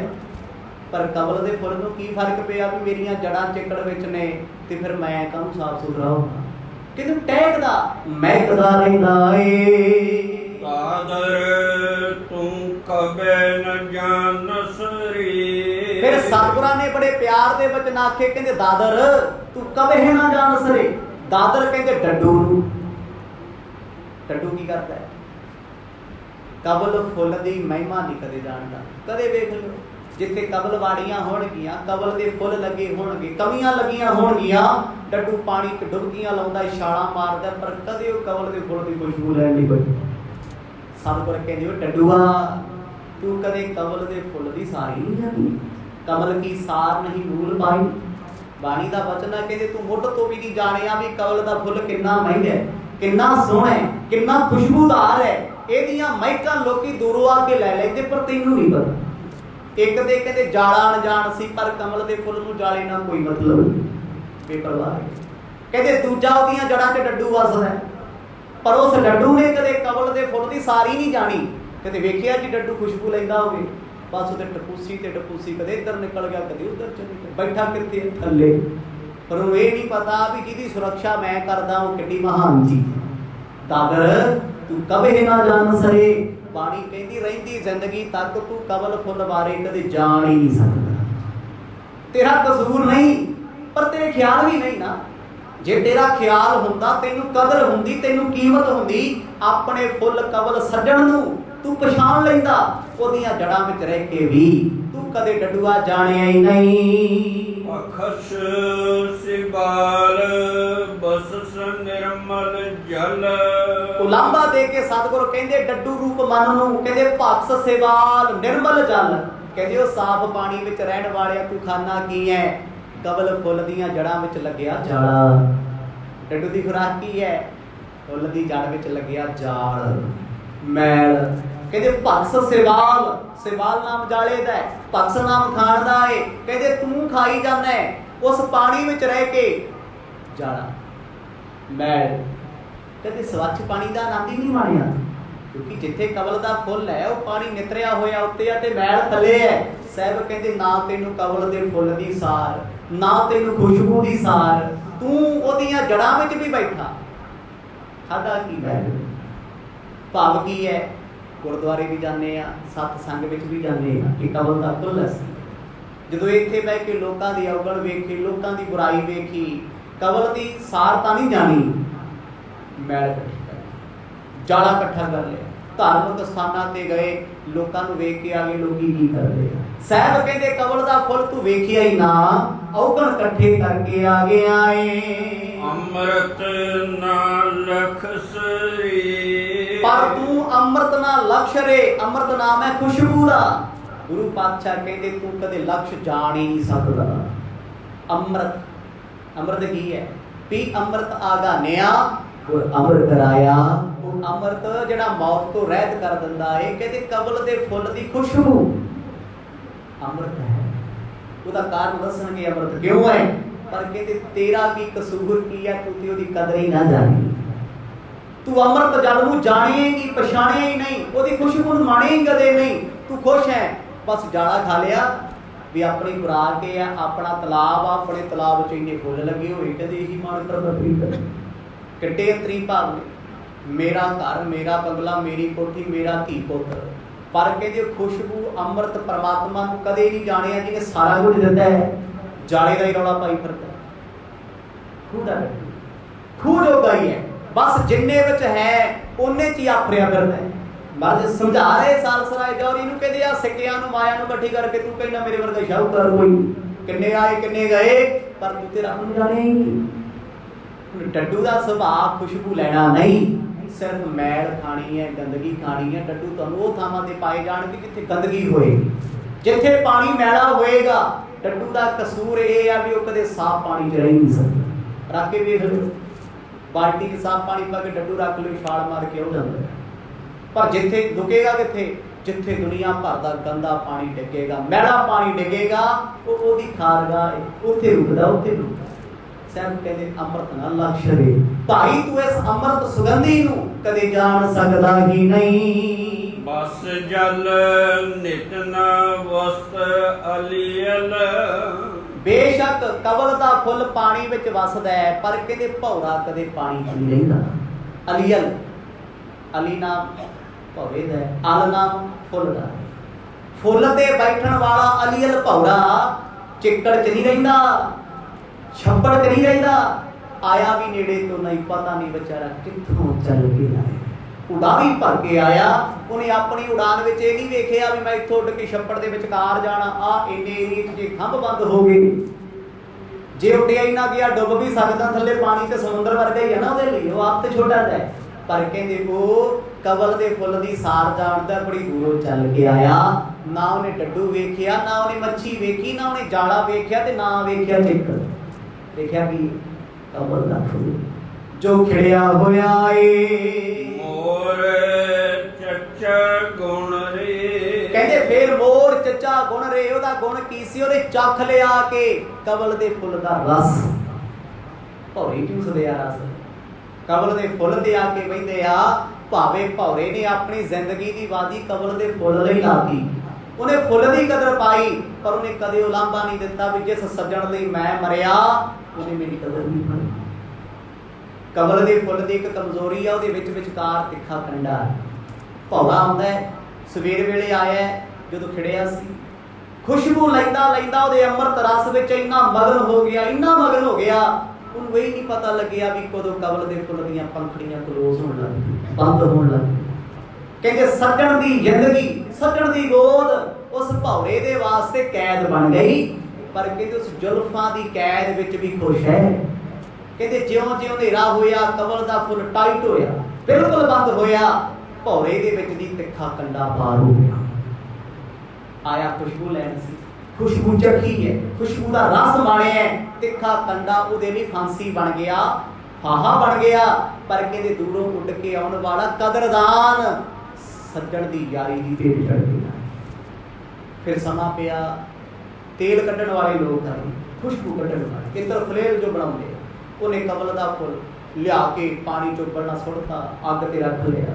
ਜਦੋਂ ਕਮਲ ਦੇ ਫੁੱਲ ਦਾ ਤੇਲ ਨਿਕਲਿਆ, ਇਤਰ ਨਿਕਲਿਆ, ਕਹਿੰਦੇ ਉਹ ਸੱਜਣ ਪਿਆਰਾ ਭੌਰਾ ਜਿਹੜਾ ਦੂਰੋਂ ਉੱਡ ਕੇ ਆਇਆ ਸੀ ਨਾ, ਜਿਉਂਦਾ ਤੜਫਦਾ ਤੜਫਦਾ ਉਹ ਵੀ ਵਿੱਚੇ ਤੇਲ ਬਣ ਗਿਆ। ਸਤਨਾਮ। ਮਹਾਰਾਜ ਕਹਿੰਦੇ ਡੱਡੂਆ ਤੇਰੇ ਨਾਲੋਂ ਤੇ ਕਮਲ ਦਾ ਫੁੱਲ ਤੇ ਫੁੱਲ ਨਾਲੋਂ ਭੌਰਾ ਛੂਦਾ।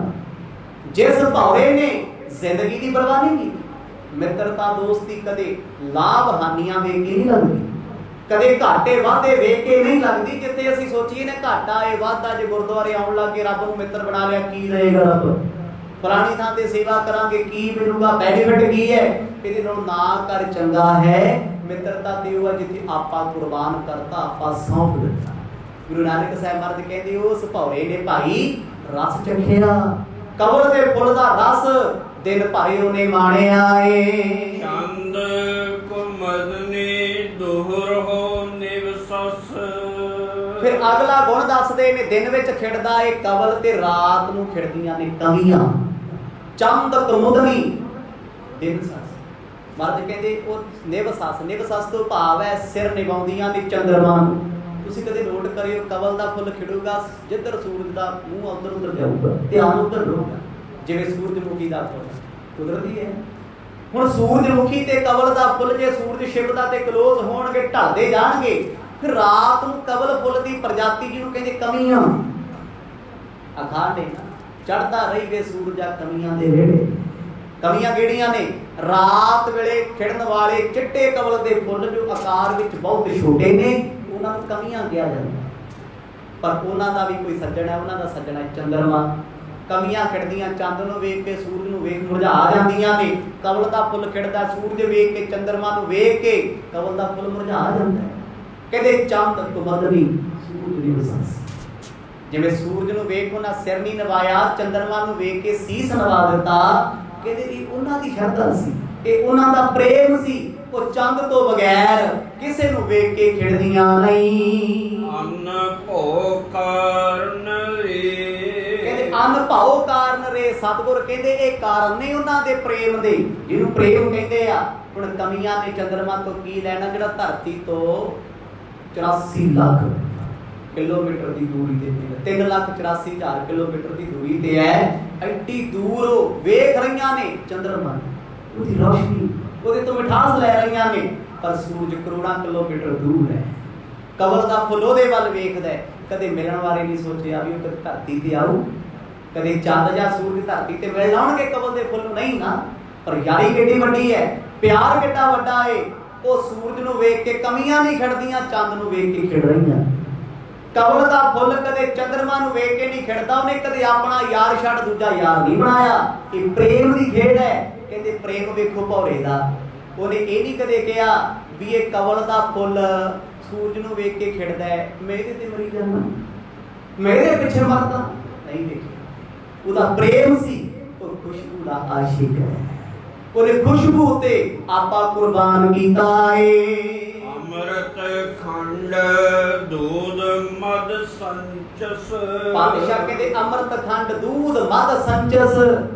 ਅੰਮ੍ਰਿਤ ਸਰੂਪ ਕਹਿੰਦੇ ਖੰਡ ਹੈ ਦੁੱਧ ਦੇ ਵਿੱਚ। ਹਰ ਦੁੱਧ ਮਿੱਠਾ ਹੈ। ਅੱਜ ਦੀ ਸਾਇੰਸ ਵੀ ਇਹ ਮੰਨ ਰਹੀ ਹੈ ਵੀ ਦੁੱਧ ਦੇ ਵਿੱਚ 60% ਗਲੂਕੋਜ਼ ਹੈ। ਬਹੁਤ ਵੱਡੀ ਮੂਰਖਤਾ ਦੀ ਨਿਸ਼ਾਨੀ ਹੈ ਦੁੱਧ ਵਿੱਚ ਮਿੱਠਾ ਪਾ ਕੇ ਪੀਣਾ। ਇਹ ਸਿਆਣਪ ਨਹੀਂ ਹੈ। ਦੁੱਧ ਆਪਣੇ ਆਪ ਵਿੱਚ ਇੱਕ ਮਿਠਾਸ ਹੈ। ਇਸੇ ਕਰਕੇ ਬਾਣੀ ਨੇ ਦੁੱਧ ਨੂੰ ਅੰਮ੍ਰਿਤ ਕਿਹਾ। ਖੜ ਖਾਵੇ ਅੰਮ੍ਰਿਤ ਦੇ, ना भी हुणे आदमी धृग जीवन कर्म करे। कहते मनुख माड़े काम करदा तेरे नाल ते पशु चंगे घाह फूस खा के अमृत जैसा दुध दे रहे आ। अमृत तो भाव की ग्लूकोज है, मिठास है।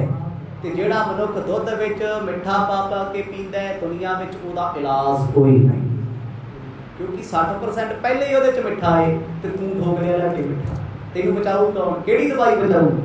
साहब कहते भाई अमृत है दुध दे विच, पर हर एक नूं नहीं पता, हर एक नूं ओदी सार नहीं। तू बन चातर रे, तू बन चातर रे। साहब कहते तू चलाक बनया फिरदा है, तू बना चातर रे। दो पाठ में पर मेन अर्थ है कहते तू चातर चलाक बनया फिरदा है, पर दुध जैसा मिठा दुनिया ते कोई नहीं।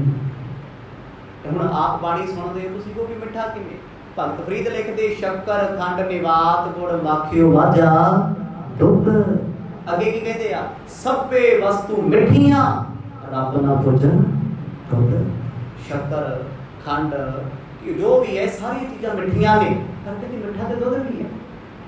हुण बाणी ने सानू किन्नी थां ते कहता दुध मिठा, पर असीं कहने आ कि मिठे बिना मैं दुध नहीं पी सकदा। रोग नूं सदा, बीमारी नूं सदा। मर्द कहते मना तू चलाक बनया फिरदा है, ए डडुआ तू कहना मैं छप्पड़ दा राजा।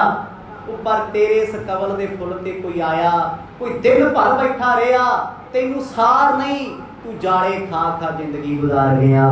सतनाम। तू जाड़ियां दे नंबरदार बनया फिरदा है।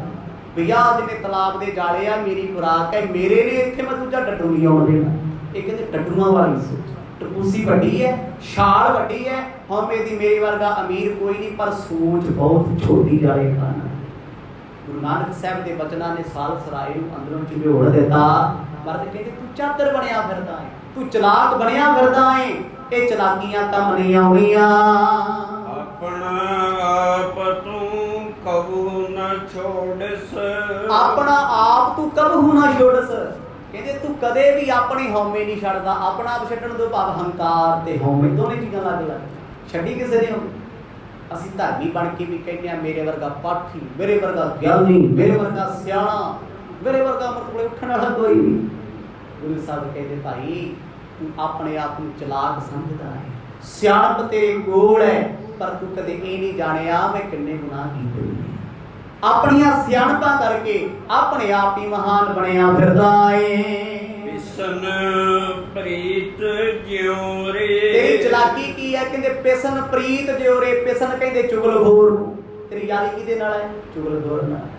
सानू पता जे साडा सुभाਅ चुगली वाला ना, सानू 10 मुहल्ले छड्ड के भी वो बंदा चंगा लगदा है जो लोकां दीयां बुराइयां करदा है, लोकां दीयां चुगलियां करदा है। चुगली की किसे दा काम खराब कर देना, चुगली चंगा भला काम बनता सी लत्त अड़ाती भी इदां दा बंदा नहीं, तुसीं चंगा ना समझिओ हो जाए। मिलिया की कुछ भी नहीं। मर्द कहते पिसन प्रीत ज्यों रे।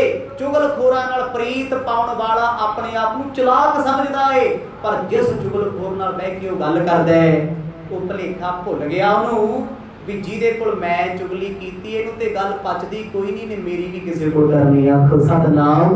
पर कहते ओहदी प्रीत है, ਉਹਦਾ ਸੁਭਾਅ ਹੈ, ਉਹਨੇ ਲੋਕਾਂ ਬਾਰੇ ਜਾਣਨਾ। ਤੂੰ ਕੀ ਕਰਦਾ ਹੈ, ਫਲਾਣਾ ਕਿੱਥੇ ਹੈ, ਉਹ ਕੀ ਕਰਦਾ ਹੈ, ਉਹ ਕਿਉਂ ਨਹੀਂ ਆਇਆ, ਉਹਦੇ ਘਰ ਕੀ ਹੁੰਦਾ ਹੈ, ਫਲਾਣੇ ਦੇ ਘਰ ਕੀ ਹੁੰਦਾ ਹੈ। ਇਹ ਚੁਗਲਖੋਰ ਦੀ ਨਿਸ਼ਾਨੀ।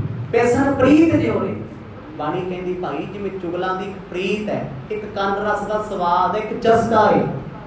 ਨਾ ਤੇ ਜੀ ਸਰਕਾਰ ਕੋਈ ਤਨਖਾਹ ਦਿੰਦੀ, ਕੋਈ ਅੱਜ ਤੱਕ ਇਹੋ ਜਿਹਾ ਮੰਤਰਾਲਾ ਹੈ ਵੀ ਅੱਜ ਕੈਬਨਿਟ ਦੇਖੋ ਬਣੀ ਹੈ ਨਾ ਦੁਬਾਰਾ। कोई दसो जी साडे पंजाब विच, इंडिया की स्टेट विच जां किसी फॉरन विच कदे कोई इहो जिहा मंत्राला है कि चुगलखोर मंत्री होवे भी इहदे कोल डिपार्टमेंट है जी वध तो वध चुगली करन वाले, वध तो वध माड़ा करन वाले लोग इहदे कोल आउणगे। सैवट नहीं पिसन प्रीत जोर कहंदे तू चुगलां नाल प्रीत पा लई, तू दूजियां दी बुराई ते जोर लाया। हुण डड्डू तलाब दे कंढे ते बैठ के उच्ची उच्ची बोलदा, पर उन्हें कदे भी नहीं सोचा भी इस तलाब दे विच एडा सोहना कमल दा फुल खिड़िया। भौरा आया चुप चपीता बैठा, कदे भौरे दी गुंजार तो बिना आवाज सुनी है। वो जद आया उन्हें तो गूंजा पाइया, आसे पासे घुमिया, खुशबू वेखी बह गया, मस्त हो गया। पर डड्डू दियां टपूसियां सारा दिन चलदियां। मर्द कहते मन तेरा एडा चलाक होया फिरदा है, ये कबल दा फुल रब दी सारी नहीं जानदा। ते भौरे कौन ने? बंदगी वालियां रूहां दूरों आके लाहा ले लैणगियां। ਆਪਾਂ ਜਾਈਏ ਸੱਚਖੰਡ ਸ੍ਰੀ ਹਰਮੰਦਰ ਸਾਹਿਬ, ਉਹ ਸ਼ਹਿਰ ਦੇ ਲੋਕ ਬੜੇ ਤੁਹਾਨੂੰ ਇਦਾਂ ਦੇ ਕਹਿੰਦੇ ਜੀ ਅਸੀਂ ਤੇ ਕਦੇ ਸਾਰੀ ਜ਼ਿੰਦਗੀ ਨਹੀਂ ਗਏ ਕਿ ਉਹ ਯਾਰ ਹਰਿਮੰਦਰ ਸਾਹਿਬ। ਬੜੇ ਲੋਕ ਮੁੰਬਈ ਤੋਂ ਆ ਰਹੇ, ਪੂਨੇ ਤੋਂ ਆ ਰਹੇ, ਦੂਰੋਂ ਦੂਰੋਂ ਆ ਕੇ ਦਰਸ਼ਨ ਕਰ ਜਾਂਦੇ ਆ। ਭਾਵ ਦੀਵੇ ਥੱਲੇ ਨਹੀਂ ਆ। ਸਾਹਿਬ ਕਹਿੰਦੇ ਜਿਵੇਂ ਡੱਡੂ ਨੇ ਕਮਲ ਦੇ ਫੁੱਲ ਦੀ ਸਾਰ ਨਹੀਂ ਜਾਣੀ, ਭੌਰੇ ਦੀ ਸਾਰ ਨਹੀਂ ਜਾਣੀ, ਉਹ ਆਪਣੇ ਆਪ ਵਿੱਚ ਮਹਾਨ ਹੈ। ਕਹਿੰਦੇ ਤੂੰ ਵੀ ਚਲਾਕੀਆਂ ਕਰਕੇ ਸਿਆਣਾ ਬਣਿਆ ਫਿਰਦਾ ਏ, ਚੁਗਲਾ ਨਾਲ ਪ੍ਰੀਤ ਪਾਕੇ ਖੁਦ ਨੂੰ ਮਹਾਨ ਜਾਣਦਾ ਏ। ਪੰਡਤ ਸੰਗ ਵਸੈ ਜਨ ਮੂਰਖ। ਅਗਲਾ ਪ੍ਰਮਾਣ ਸਾਹਿਬ ਨੇ ਦਿੱਤਾ, ਪੰਡਤ ਸੰਗ ਵਸੈ ਜਨ ਮੂਰਖ। ਪੰਡਤ ਨਾਮ ਹੈ ਵਿਦਵਾਨ ਦਾ, ਪੜ੍ਹੇ ਲਿਖੇ ਦਾ। ਕਹਿੰਦੇ ਇੱਕ ਮੂਰਖ ਬੰਦਾ ਪੰਡਤ ਦੇ ਨਾਲ ਰਹਿੰਦਾ। ਮੂਰਖ ਕੀ ਨੂੰ ਕਹਿੰਦੇ? ਜਿਹੜਾ ਚੁੱਪ ਰਵੇ ਤੇ ਚੰਗਾ, ਜੇ ਬੋਲ ਪਿਆ ਤੇ ਭੇਦ ਬੋਲ। ਹਰ ਪਰਿਵਾਰ ਚੋਂ ਕੋਈ ਨਾ ਕੋਈ ਮੂਰਖ ਹੁੰਦਾ। ਉਹਨੂੰ ਕਹੀਦਾ ਹੈ ਫਲਾਣੇ ਦੇ ਵਿਆਹ ਤੇ ਗਿਆ, ਫਲਾਣੀ ਥਾਂ ਤੇ ਚੱਲੇ ਆ, ਮੂੰਹ ਬੰਦ ਰੱਖੀ ਬੋਲੀ ਨਾ। ਕਿਉਂ? ਧਾਰਮਿਕ ਸ਼ਾਸਤਰ ਲਿਖਦੇ ਆ, ਕਹਿੰਦੇ ਮੂਰਖ ਸ਼ੋਭੈ ਕਰੈ ਮੌਨ, ਧਰਮੀ ਸੁਮਤ ਦੇ। ਧਰਮੀ ਬੰਦਾ ਚੰਗੀ ਮੱਤ ਕਰਕੇ ਪਤਾ ਲੱਗਦਾ ਹੈ। ਥੋੜਾ ਵੀ ਧਰਮ ਦੇ ਕੱਪੜੇ ਪਾਲੇ ਧਰਮੀ ਹੋ ਗਿਆ, ਜਿਹਦੀ ਮੱਤ ਅਕਲ ਚੰਗੀ ਹੈ, ਗੱਲਾਂ ਵਿਚਾਰ ਚੰਗੇ, ਧਰਮੀ ਹੈ। ਕਹਿੰਦੇ ਮੂਰਖ ਬੰਦਾ ਉਦੋਂ ਚੰਗਾ ਲੱਗਦਾ ਜੇ ਸਭਾ 'ਚ ਚੁੱਪ ਕਰਿਆ ਬੈਠਾ, ਲੋਕੀ ਕਹਿੰਦੇ ਬੜਾ ਸਿਆਣਾ। ਪਰ ਜਦੋਂ ਬੋਲ ਪਿਆ ਨਾ, ਉਹਦੇ ਸਾਰੇ ਟੱਬਰ ਦਾ ਜਲੂਸ ਕੱਢ ਕੇ ਰੱਖ ਦੇਣਾ। ਕਹਿੰਦੇ ਯਾਰ ਚੁੱਪ ਹੀ ਚੰਗਾ ਸੀ। ਬੜੇ ਸ਼ਰਾਬੀ ਲੋਕ ਇਦਾਂ ਦੇ ਹੁੰਦੇ, ਤੁਸੀਂ ਵੇਖੇ ਹੋਣੇ ਨਸ਼ੇੜੀ। ਉਹ ਚੁੱਪ ਰਹਿਣ ਲੋਕ ਕਹਿੰਦੇ ਯਾਰ ਬੜਾ ਭੋਲਾ ਬੰਦਾ, ਉਹਦੀ ਬੜਾ ਨਾਈਸ ਪਰਸਨ, ਬੋਲਦਾ ਹੀ ਨਹੀਂ। ਪਰ ਜਦ ਉਹਨੇ ਪੀਤੀ ਦੇ ਮਾਰਿਆ ਲਲਕਾਰਾ, ਕਹਿੰਦੇ ਬੋਲਦਾ ਤੇ ਸਾਰੇ ਟੱਬਰ ਦੇ ਪਰਦੇ ਖੁੱਲ ਗਏ। ਇਹਨੂੰ ਤੇ ਆਪਣੇ ਬਗਾਨੇ ਦਾ ਪਤਾ ਨਹੀਂ। ਉਹਨੂੰ ਕਹਿੰਦੇ ਮੂਰਖ। ਸਾਹਿਬ ਕਹਿੰਦੇ ਮੂਰਖ ਬੰਦਾ ਵਿਦਵਾਨਾਂ ਨਾਲ, ਸਿਆਣਿਆਂ ਨਾਲ ਬਹਿ ਜੇ, ਸਿਆਣਾ ਨਹੀਂ ਬਣਦਾ, ਕਦੇ ਵੀ ਨਹੀਂ ਬਣਦਾ। ਹੁਣ ਇੱਕ ਬੰਦਾ ਜਾਦੇ ਕੋਲ ਰੋਜ਼ ਬੈਠਾ ਹੈ, ਉੱਥੇ ਕ੍ਰਿਮੀਨਲ ਵੀ ਆਉਂਦੇ, ਵਕੀਲ ਵੀ ਬੈਠੇ। ਹੁਣ ਕ੍ਰਿਮੀਨਲ ਤੇ 50 ਕੇਸ ਹੋਣਗੇ। ਕਦੇ ਕੋਈ ਕ੍ਰਿਮੀਨਲ ਬਿਨਾਂ ਪੜ੍ਹਿਆ, ਆਪਣੇ ਔਗਣ ਛੱਡਿਆ ਜੱਜ ਬਣਿਆ, ਵਕੀਲ ਬਣੇਗਾ। ਉਹ ਜਿਹਨੇ ਮਨ ਬਣਾਇਆ ਵਕਾਲਤ ਕਰਨ ਦਾ, LLB ਕਰੂਗਾ, ਪੜੂਗਾ, ਬਹੁਤ ਕੁਝ ਵੇਖੂਗਾ, ਉਹ ਬਣੂਗਾ। ਪਰ ਕ੍ਰਿਮੀਨਲ ਨੇ ਸਾਰੀ ਜ਼ਿੰਦਗੀ ਉਹਦਾ ਰਿਕਾਰਡ ਗੂਗਲ ਤੇ ਵੀ ਰਹਿਣਾ ਹੈ ਵੀ ਇਹ ਬੰਦਾ ਸ਼ਾਰਪ ਮਾਈਂਡ ਦਾ, ਖਤਰਨਾਕ ਹੈ, ਬਚੋਏ, ਮੋਸਟ ਵਾਂਟਡ। ਹੌਲੀ ਹੌਲੀ ਇਹ ਉਹਦਾ ਮਨਜ਼ੂਰ, ਪਰ ਜੱਜ ਨਹੀਂ ਬਣ ਸਕਦਾ, ਵਕੀਲ ਨਹੀਂ ਬਣ ਸਕਿਆ। ਸਤਿਗੁਰ ਕਹਿੰਦੇ ਵਿਦਵਾਨ ਦੇ ਕੋਲੇ ਭਾਈ ਇੱਕ ਮੂਰਖ ਬੈਠਾ ਹੈ। ਪੰਡਤ ਸੰਗ ਵਸੇ ਜਨ ਮੂਰਖ। ਮੂਰਖ ਬੰਦੇ ਨੂੰ ਧਾਰਮਿਕ ਸਥਾਨ ਤੇ ਲੈ ਆਓ, ਮੱਥਾ ਟਿਕਾਓ, ਦਰਸ਼ਨ ਕਰਾਓ, ਬਾਅਦ ਚੋਂ ਕਹਿੰਦਾ ਮੈਂ ਤੇ ਰੱਬ ਨੂੰ ਨਹੀਂ ਮੰਨਦਾ। ਉਹ ਕਹਿੰਦੇ ਸਵੇਰ ਦਾ ਹੱਥ ਜੋੜੀ ਫਰਦਾਂ ਲਾਈਨ 'ਚ ਖੜਿਆ ਸੀ, ਪਹਿਲੇ ਦੱਸ ਦਿੰਦਾ, ਪਰ ਹੁਣ ਬੋਲਿਆ। ਜਦੋਂ ਬੋਲਿਆ ਕਈਆਂ ਦੀ ਸ਼ਰਧਾ ਤੋੜ ਗਿਆ ਏ। ਆਗਮ ਆਸ ਸੁਣੇ। ਬੜਾ ਸੋਹਣਾ ਪ੍ਰਮਾਣ ਸਾਹਿਬ ਦਿੰਦੇ, ਕਹਿੰਦੇ ਆਗਮ ਨਾਮ ਹੈ ਵੇਦਾਂ ਦਾ, ਸਾਸ ਨਾਮ ਹੈ ਸ਼ਾਸਤਰਾਂ ਦਾ। ਮੂਰਖ ਬੰਦੇ ਨੂੰ ਜਿੰਨੇ ਮਰਜ਼ੀ ਗ੍ਰੰਥ ਸੁਣਾ ਦਿਓ, ਧਾਰਮਿਕ ਗੱਲਾਂ ਸੁਣਾ ਦਿਓ, ਉੱਠ ਕੇ ਪਤਾ ਕੀ ਕਹਿੰਦਾ ਹੈ? ਤੁਸੀਂ ਵੇਖ ਲਿਓ, ਕਿਤੇ ਕੋਸ਼ਿਸ਼ ਕਰਕੇ, ਤੁਹਾਨੂੰ ਪਤਾ ਵੀ ਇਹ ਬੰਦਾ ਮੂਰਖ ਹੈ, ਉਹਨੂੰ ਦੱਸੋ ਬਾਈ ਗੂਗਲ ਬਾਬਾ ਜੀ ਦਾ ਕਹਿੰਦੇ ਆ, ਗੁਰੂ ਗ੍ਰੰਥ ਸਾਹਿਬ ਦੀ ਬਾਣੀ ਇਹ ਕਹਿੰਦੀ ਹੈ, ਰਮਾਇਣ ਇਹ ਕਹਿੰਦੀ ਹੈ, ਕੁਰਾਨ ਇਹ ਕਹਿੰਦਾ ਹੈ। ਕਹਿੰਦੇ ਹਜ਼ਾਰਾਂ ਸਾਲ ਜਿੰਨੀ ਉਮਰ ਹੈ ਉਹਨੂੰ ਨਾ ਸੁਣਾਓ। ਉੱਠ ਕੇ ਕਹਿੰਦਾ ਮੈਂ ਤੇ ਕਿਸੇ ਗ੍ਰੰਥ ਨੂੰ ਮੰਨਦਾ ਹੀ ਨਹੀਂ। ਆਖੋ ਸਤਨਾਮ, ਮੈਨੂੰ ਕੀ ਪਤਾ ਤੂੰ ਕੀ ਸੁਣਾਉਣਾ, ਮੈਨੂੰ ਤੇ ਵਿਸ਼ਵਾਸ ਹੀ ਨਹੀਂ। ਕਹਿੰਦੇ ਮੂਰਖ ਬੰਦੇ ਨੂੰ ਧਾਰਮਿਕ ਵੇਦ ਤੇ ਸ਼ਾਸਤਰ ਸੁਣਾ ਦਿਓ, ਉਹਦੀ ਮੱਤ ਪੱਥਰ ਹੈ, ਫਰਕ ਨਹੀਂ ਹੈ ਕੋਈ। ਆਪਾਂ ਸਕੂਲਾਂ 'ਚ ਪੜ੍ਹਦੇ ਸੀ, ਆਪਾਂ ਨੂੰ ਟੀਚਰ ਮੂਰਖ ਕਹਿੰਦੇ ਸੀ। ਕਿਉਂ ਕਹਿੰਦੇ ਸੀ? ਇੱਕ ਸ਼ਰਾਰਤ ਬਾਰ-ਬਾਰ ਰਿਪੀਟ ਕਰਨੀ, ਕਲਾਸ 'ਚ ਵੀ ਬਾਹਰ ਕੱਢ ਦੇਣਾ ਉਹਨਾਂ। ਉਹ ਸ਼ੁਰੂਆਤ ਸੀ ਸਾਨੂੰ ਦੱਸਦੇ ਸੀ ਤੂੰ ਮੂਰਖ ਹੈ, ਤੂੰ ਬੇਵਕੂਫ ਹੈ, ਤੂੰ ਕੁਛ ਕਰ ਹੀ ਨਹੀਂ ਸਕਦਾ। ਪਰ ਉਹਨਾਂ ਦੀਆਂ ਗੱਲਾਂ ਕਈ ਵਾਰ ਦਿਲ ਤੇ ਲੱਗੀਆਂ ਤੇ ਆਪਾਂ ਬਹੁਤ ਕੁਝ ਬਣੇ ਵੀ। ਤੇ ਕਈ ਸਾਡੇ ਵਰਗੇ ਇਦਾਂ ਵੀ ਸੀ ਵੀ 8ਵੀਂ ਕਲਾਸ 'ਚ 10-10 ਸਾਲ ਵਾਸਤੇ ਭਾਗਾਂ ਨਾਲ ਕਰਮ ਵਾਲੇ ਸੀ ਉਹ, ਕਿਉਂਕਿ ਉਹਨਾਂ ਨੇ ਆਪਣਾ ਮੂਰਖਪਨਾ ਪੱਕਾ ਰੱਖਿਆ, ਪਰਮਾਨੈਂਟ, ਵਧੇ ਨਹੀਂ ਅੱਗੇ, ਜਿੱਥੇ ਖੜੇ ਉੱਥੇ ਖੜੇ। ਸਾਹਿਬ ਕਹਿੰਦੇ ਵਿਦਵਾਨ ਬੰਦੇ ਕੋਲ ਮੂਰਖ ਬੰਦਾ ਸਾਰੀ ਜ਼ਿੰਦਗੀ ਬੈਠਾ ਰਵੇ, ਵਿਚਾਰ ਨਹੀਂ ਆਪਣੇ ਬਦਲ ਸਕਦਾ। ਮੈਂ ਕਹਾਂ ਜੀ ਮੈਂ ਸੁਧਰਨਾ ਨਹੀਂ, ਦੱਸੋ ਕਿਹੜਾ ਗੁਰਦੁਆਰਾ ਧਾਰਮਿਕ ਸਥਾਨ ਨਾਲ ਮੈਨੂੰ ਸੁਧਾਰ ਦੇਗਾ? ਹੈ ਕੋਈ ਬਾਬਾ ਦੱਸ ਦੇ ਜੋ ਮੈਨੂੰ ਸੁਧਾਰੇ? ਨਹੀਂ। ਜਿੱਦਣ ਮੈਂ ਮੰਨ ਲਿਆ ਨਾ ਵੀ ਪਾਤਸ਼ਾਹ ਮੇਰੇ ਤੇ ਕਿਰਪਾ ਕਰਿਓ, ਮੈਂ ਸੁਧਰਨਾ ਚਾਹੁੰਦਾ, ਮੈਂ ਯੋਗਨ ਛੱਡਣੇ ਚਾਹੁੰਦਾ। ਉਹ ਇੱਕ ਰਾਹ ਜਾਂਦਾ ਬੰਦਾ ਵੀ ਕਹਿੰਦਾ ਆ ਪਿਆਰਿਆ ਚੱਲੀਏ ਗੁਰੂ ਘਰ, ਰੱਬ ਦੀ ਗੱਲ ਸੁਣੀਏ, ਉਹਦੀ ਗੱਲ ਵੀ ਜੀਵਨ ਬਦਲ ਦਿੰਦੀ ਹੈ। ਕਿਉਂਕਿ ਸੁਧਰਨਾ ਚਾਹੁੰਦਾ, ਬਦਲਣਾ ਚਾਹੁੰਦਾ ਹੈ। ਸਾਹਿਬ ਕਹਿੰਦੇ ਪੰਡਤਾਂ ਦਾ ਸੰਗ ਜੇ ਮੂਰਖਾਂ ਨੇ ਕੀਤਾ, ਵੇਦ ਸੁਣੇ, ਸ਼ਾਸਤਰ ਸੁਣੇ, ਪਰ ਮੂਰਖਾਂ ਨੇ ਕੁਝ ਮੰਨਿਆ ਹੀ ਨਾ। ਆਪਣਾ ਆਪ ਤੂੰ ਕਬਹੁ ਨਾ ਛੋੜਸ। ਮੰਨਿਆ ਕਿਉਂ ਨਹੀਂ? ਕਹਿੰਦੇ ਆਪਣਾ ਆਪ ਤੂੰ ਕਬਹੁ ਨਾ ਛੋੜਸ, ਕਿਉਂਕਿ ਤੂੰ ਆਪਣੀ ਹਉਮੈ ਨਹੀਂ ਛੱਡੀ। ਹੁਣ ਮੂਰਖ ਬੰਦੇ ਦੀ ਨਿਸ਼ਾਨੀ ਕੀ ਹੈ? ਸਾਰੀ ਜ਼ਿੰਦਗੀ ਲੱਖਾਂ ਘਾਟੇ ਲੈ, ਨੁਕਸਾਨ ਹੋਵੇ, ਘਰੋਂ ਵੀ ਬੇਇੱਜ਼ਤ ਹੋ ਜੇ, ਬਾਹਰੋਂ ਵੀ ਬਦਨਾਮੀ ਹੋ ਜੇ, ਪਰ ਉਹ ਕੁਝ ਮੰਨਣ ਨੂੰ ਤਿਆਰ ਹੀ ਨਹੀਂ। ਉਹ ਕਹਿੰਦਾ ਮੇਰੇ ਜਿੰਨਾ ਸਿਆਣਾ ਕੌਣ ਹੈ? ਇਹ ਮੂਰਖ ਦੀ ਪ੍ਰਤੀਨਿਧਤਾ ਹੈ। ਇਹ ਉਹਦਾ ਦਿਖਾਵਾ ਹੈ, ਉਹਦੀ ਪਛਾਣ ਹੈ, ਕਿਉਂਕਿ ਉਹ ਮੰਨਦਾ ਨਹੀਂ, ਉਹਨੇ ਆਪਣੀ ਹਉਮੈ ਨਹੀਂ ਛੱਡੀ। ਇੱਕ ਉਹ ਬੰਦਾ ਹੈ, ਉਹ ਮੰਨਦਾ ਹੈ, ਕਹਿੰਦਾ ਯਾਰ ਉਸ ਵੇਲੇ ਮੈਂ ਮੂਰਖਤਾ ਕੀਤੀ, ਮੈਨੂੰ ਬੜਿਆਂ ਨੇ ਸਮਝਾਇਆ, ਮੈਂ ਮੰਨੀ ਨਹੀਂ ਉਹਨਾਂ ਦੀ, ਉਦੋਂ ਮੈਂ ਮੂਰਖਤਾ ਕੀਤੀ ਹੈ, ਪਰ ਅੱਜ ਮੈਂ ਮੂਰਖ ਨਹੀਂ, ਅੱਜ ਠੋਕਰ ਵੱਜੀ, ਮੈਨੂੰ ਸਮਝ ਆ ਗਈ ਉਦੋਂ ਮੈਂ ਗਲਤ ਸੀ, ਪਰ ਮੈਂ ਮੰਨਦਾ ਹੀ ਨਹੀਂ ਸੀ, ਪਰ ਅੱਜ ਮੰਨਦਾ, ਕਿਉਂਕਿ ਬਹੁਤ ਕੁਝ ਬੀਤ ਚੁੱਕਾ ਹੈ, ਹੱਥੋਂ ਲੰਘ ਚੁੱਕਿਆ ਏ। ਪਾਤਸ਼ਾਹ ਕਹਿੰਦੇ ਭਾਈ ਤੂੰ ਮੂਰਖ ਇਸ ਕਰਕੇ ਹੈ, ਤੂੰ ਕਹਿੰਦਾ ਮੇਰੇ ਤੋਂ ਵੱਧ ਦੁਨੀਆ ਦਾ ਹੈ ਕੁਝ ਨਹੀਂ। ਹਰ ਬੰਦੇ ਨੂੰ ਇਹੀ ਵਹਿਮ ਹੈ ਵੀ ਮੇਰੇ ਤੋਂ ਵੱਧ ਸਮਝਦਾਰ ਪੁੱਤ ਕਿਸੇ ਮਾਂ ਨੇ ਨਹੀਂ ਜੰਮਿਆ, ਜਿੰਨਾ ਮੈਂ ਸਿਆਣਾ, ਜਿੰਨਾ ਮੈਂ ਇੰਟੈਲੀਜੈਂਟ ਆ, ਇਹ ਭੁਲੇਖਾ ਸਾਡਾ। ਇੱਥੇ ਤੇ ਇੱਕ ਤੋਂ ਇੱਕ ਤੁਰਿਆ ਫਿਰਦਾ ਦੁਨੀਆ ਤੇ ਗੂਗਲ ਬਾਬਾ, ਇੱਕ ਤੋਂ ਇੱਕ ਜਿਹਨੂੰ ਮਰਜ਼ੀ ਛੇੜਦਾ, ਅੱਗੇ ਤੋਂ ਅੱਗੇ ਹੈ। ਸਾਹਿਬ ਕਹਿੰਦੇ ਤੇਰਾ ਮੂਰਖਪਣਾ ਇਸ ਕਰਕੇ ਬਰਕਰਾਰ ਹੈ, ਤੂੰ ਕਦੇ ਆਪਣੇ ਆਪ ਤੋਂ ਬਾਹਰ ਕਿਸੇ ਦੀ ਸੁਣੀ ਨਹੀਂ। ਮੂਰਖ ਦੀ ਨਿਸ਼ਾਨੀ ਬੋਲਦਾ ਬਹੁਤ, ਸੁਣਦਾ ਹੀ ਨਹੀਂ ਕਿਸੇ, ਰੋਬ ਝਾੜੂਗਾ, ਆਪਣੀ ਸੁਣਾਏਗਾ, ਆਪਣੀਆਂ ਗੱਲਾਂ ਲਾਗੂ ਕਰੇਗਾ, ਮੂਰਖਤਾ ਦੀ ਨਿਸ਼ਾਨੀ। ਗੁਰੂ ਪਾਤਸ਼ਾਹ ਕਹਿੰਦੇ ਤੂੰ ਆਪਣਾ ਆਪ ਕਦੇ ਛੱਡਿਆ ਹੀ ਨਹੀਂ, ਆਪਣਾ ਆਪ ਕਦੇ ਗਵਾਇਆ ਨਹੀਂ। ਸੋਹਣ ਪੁੱਛ ਜਿਉ ਰੇ। ਪ੍ਰਮਾਣ ਕਿੰਨਾ ਪਿਆਰਾ ਸਤਿਗੁਰਾਂ ਨੇ ਦਿੱਤਾ, ਕਹਿੰਦੇ ਮੂਰਖ ਬੰਦਾ ਕਿਹਦੇ ਵਰਗਾ ਏ, ਸਵਾਨ ਪੂਛ ਜਿਉ ਰੇ। ਸਵਾਨ ਨਾਮ ਹੈ ਕੁੱਤੇ ਦਾ।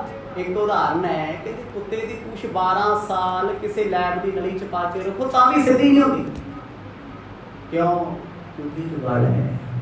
ਮੂਰਖ ਬੰਦਾ ਉਹ ਹੈ ਜੋ ਆਪਣੀ ਮੂਰਖਤਾ ਨੂੰ ਸੱਚ ਜ਼ਾਹਰ ਕਰਨਾ ਚਾਹੁੰਦਾ ਹੈ, ਆਪਣੀ ਹਉਮੈ ਨੂੰ ਵੱਡਾ ਰੱਖਣਾ ਚਾਹੁੰਦਾ ਏ, ਮੈਨੂੰ ਲੋਕ ਚੰਗਾ ਕਹਿਣ। ਸਾਹਿਬ ਕਹਿੰਦੇ ਭਾਈ ਕੁੱਤੇ ਦੀ ਪੂਛ ਵਰਗੀ ਹਾਲਤ ਤੇਰੇ ਮਨ ਦੀ ਹੈ, ਤੈਨੂੰ ਰੱਬ ਵੀ ਨਹੀਂ ਬਦਲ ਸਕਦਾ ਜੇ ਤੂੰ ਬਦਲਣਾ ਨਹੀਂ ਚਾਹੁੰਦਾ। ਆਖੋ ਸਤਨਾਮ।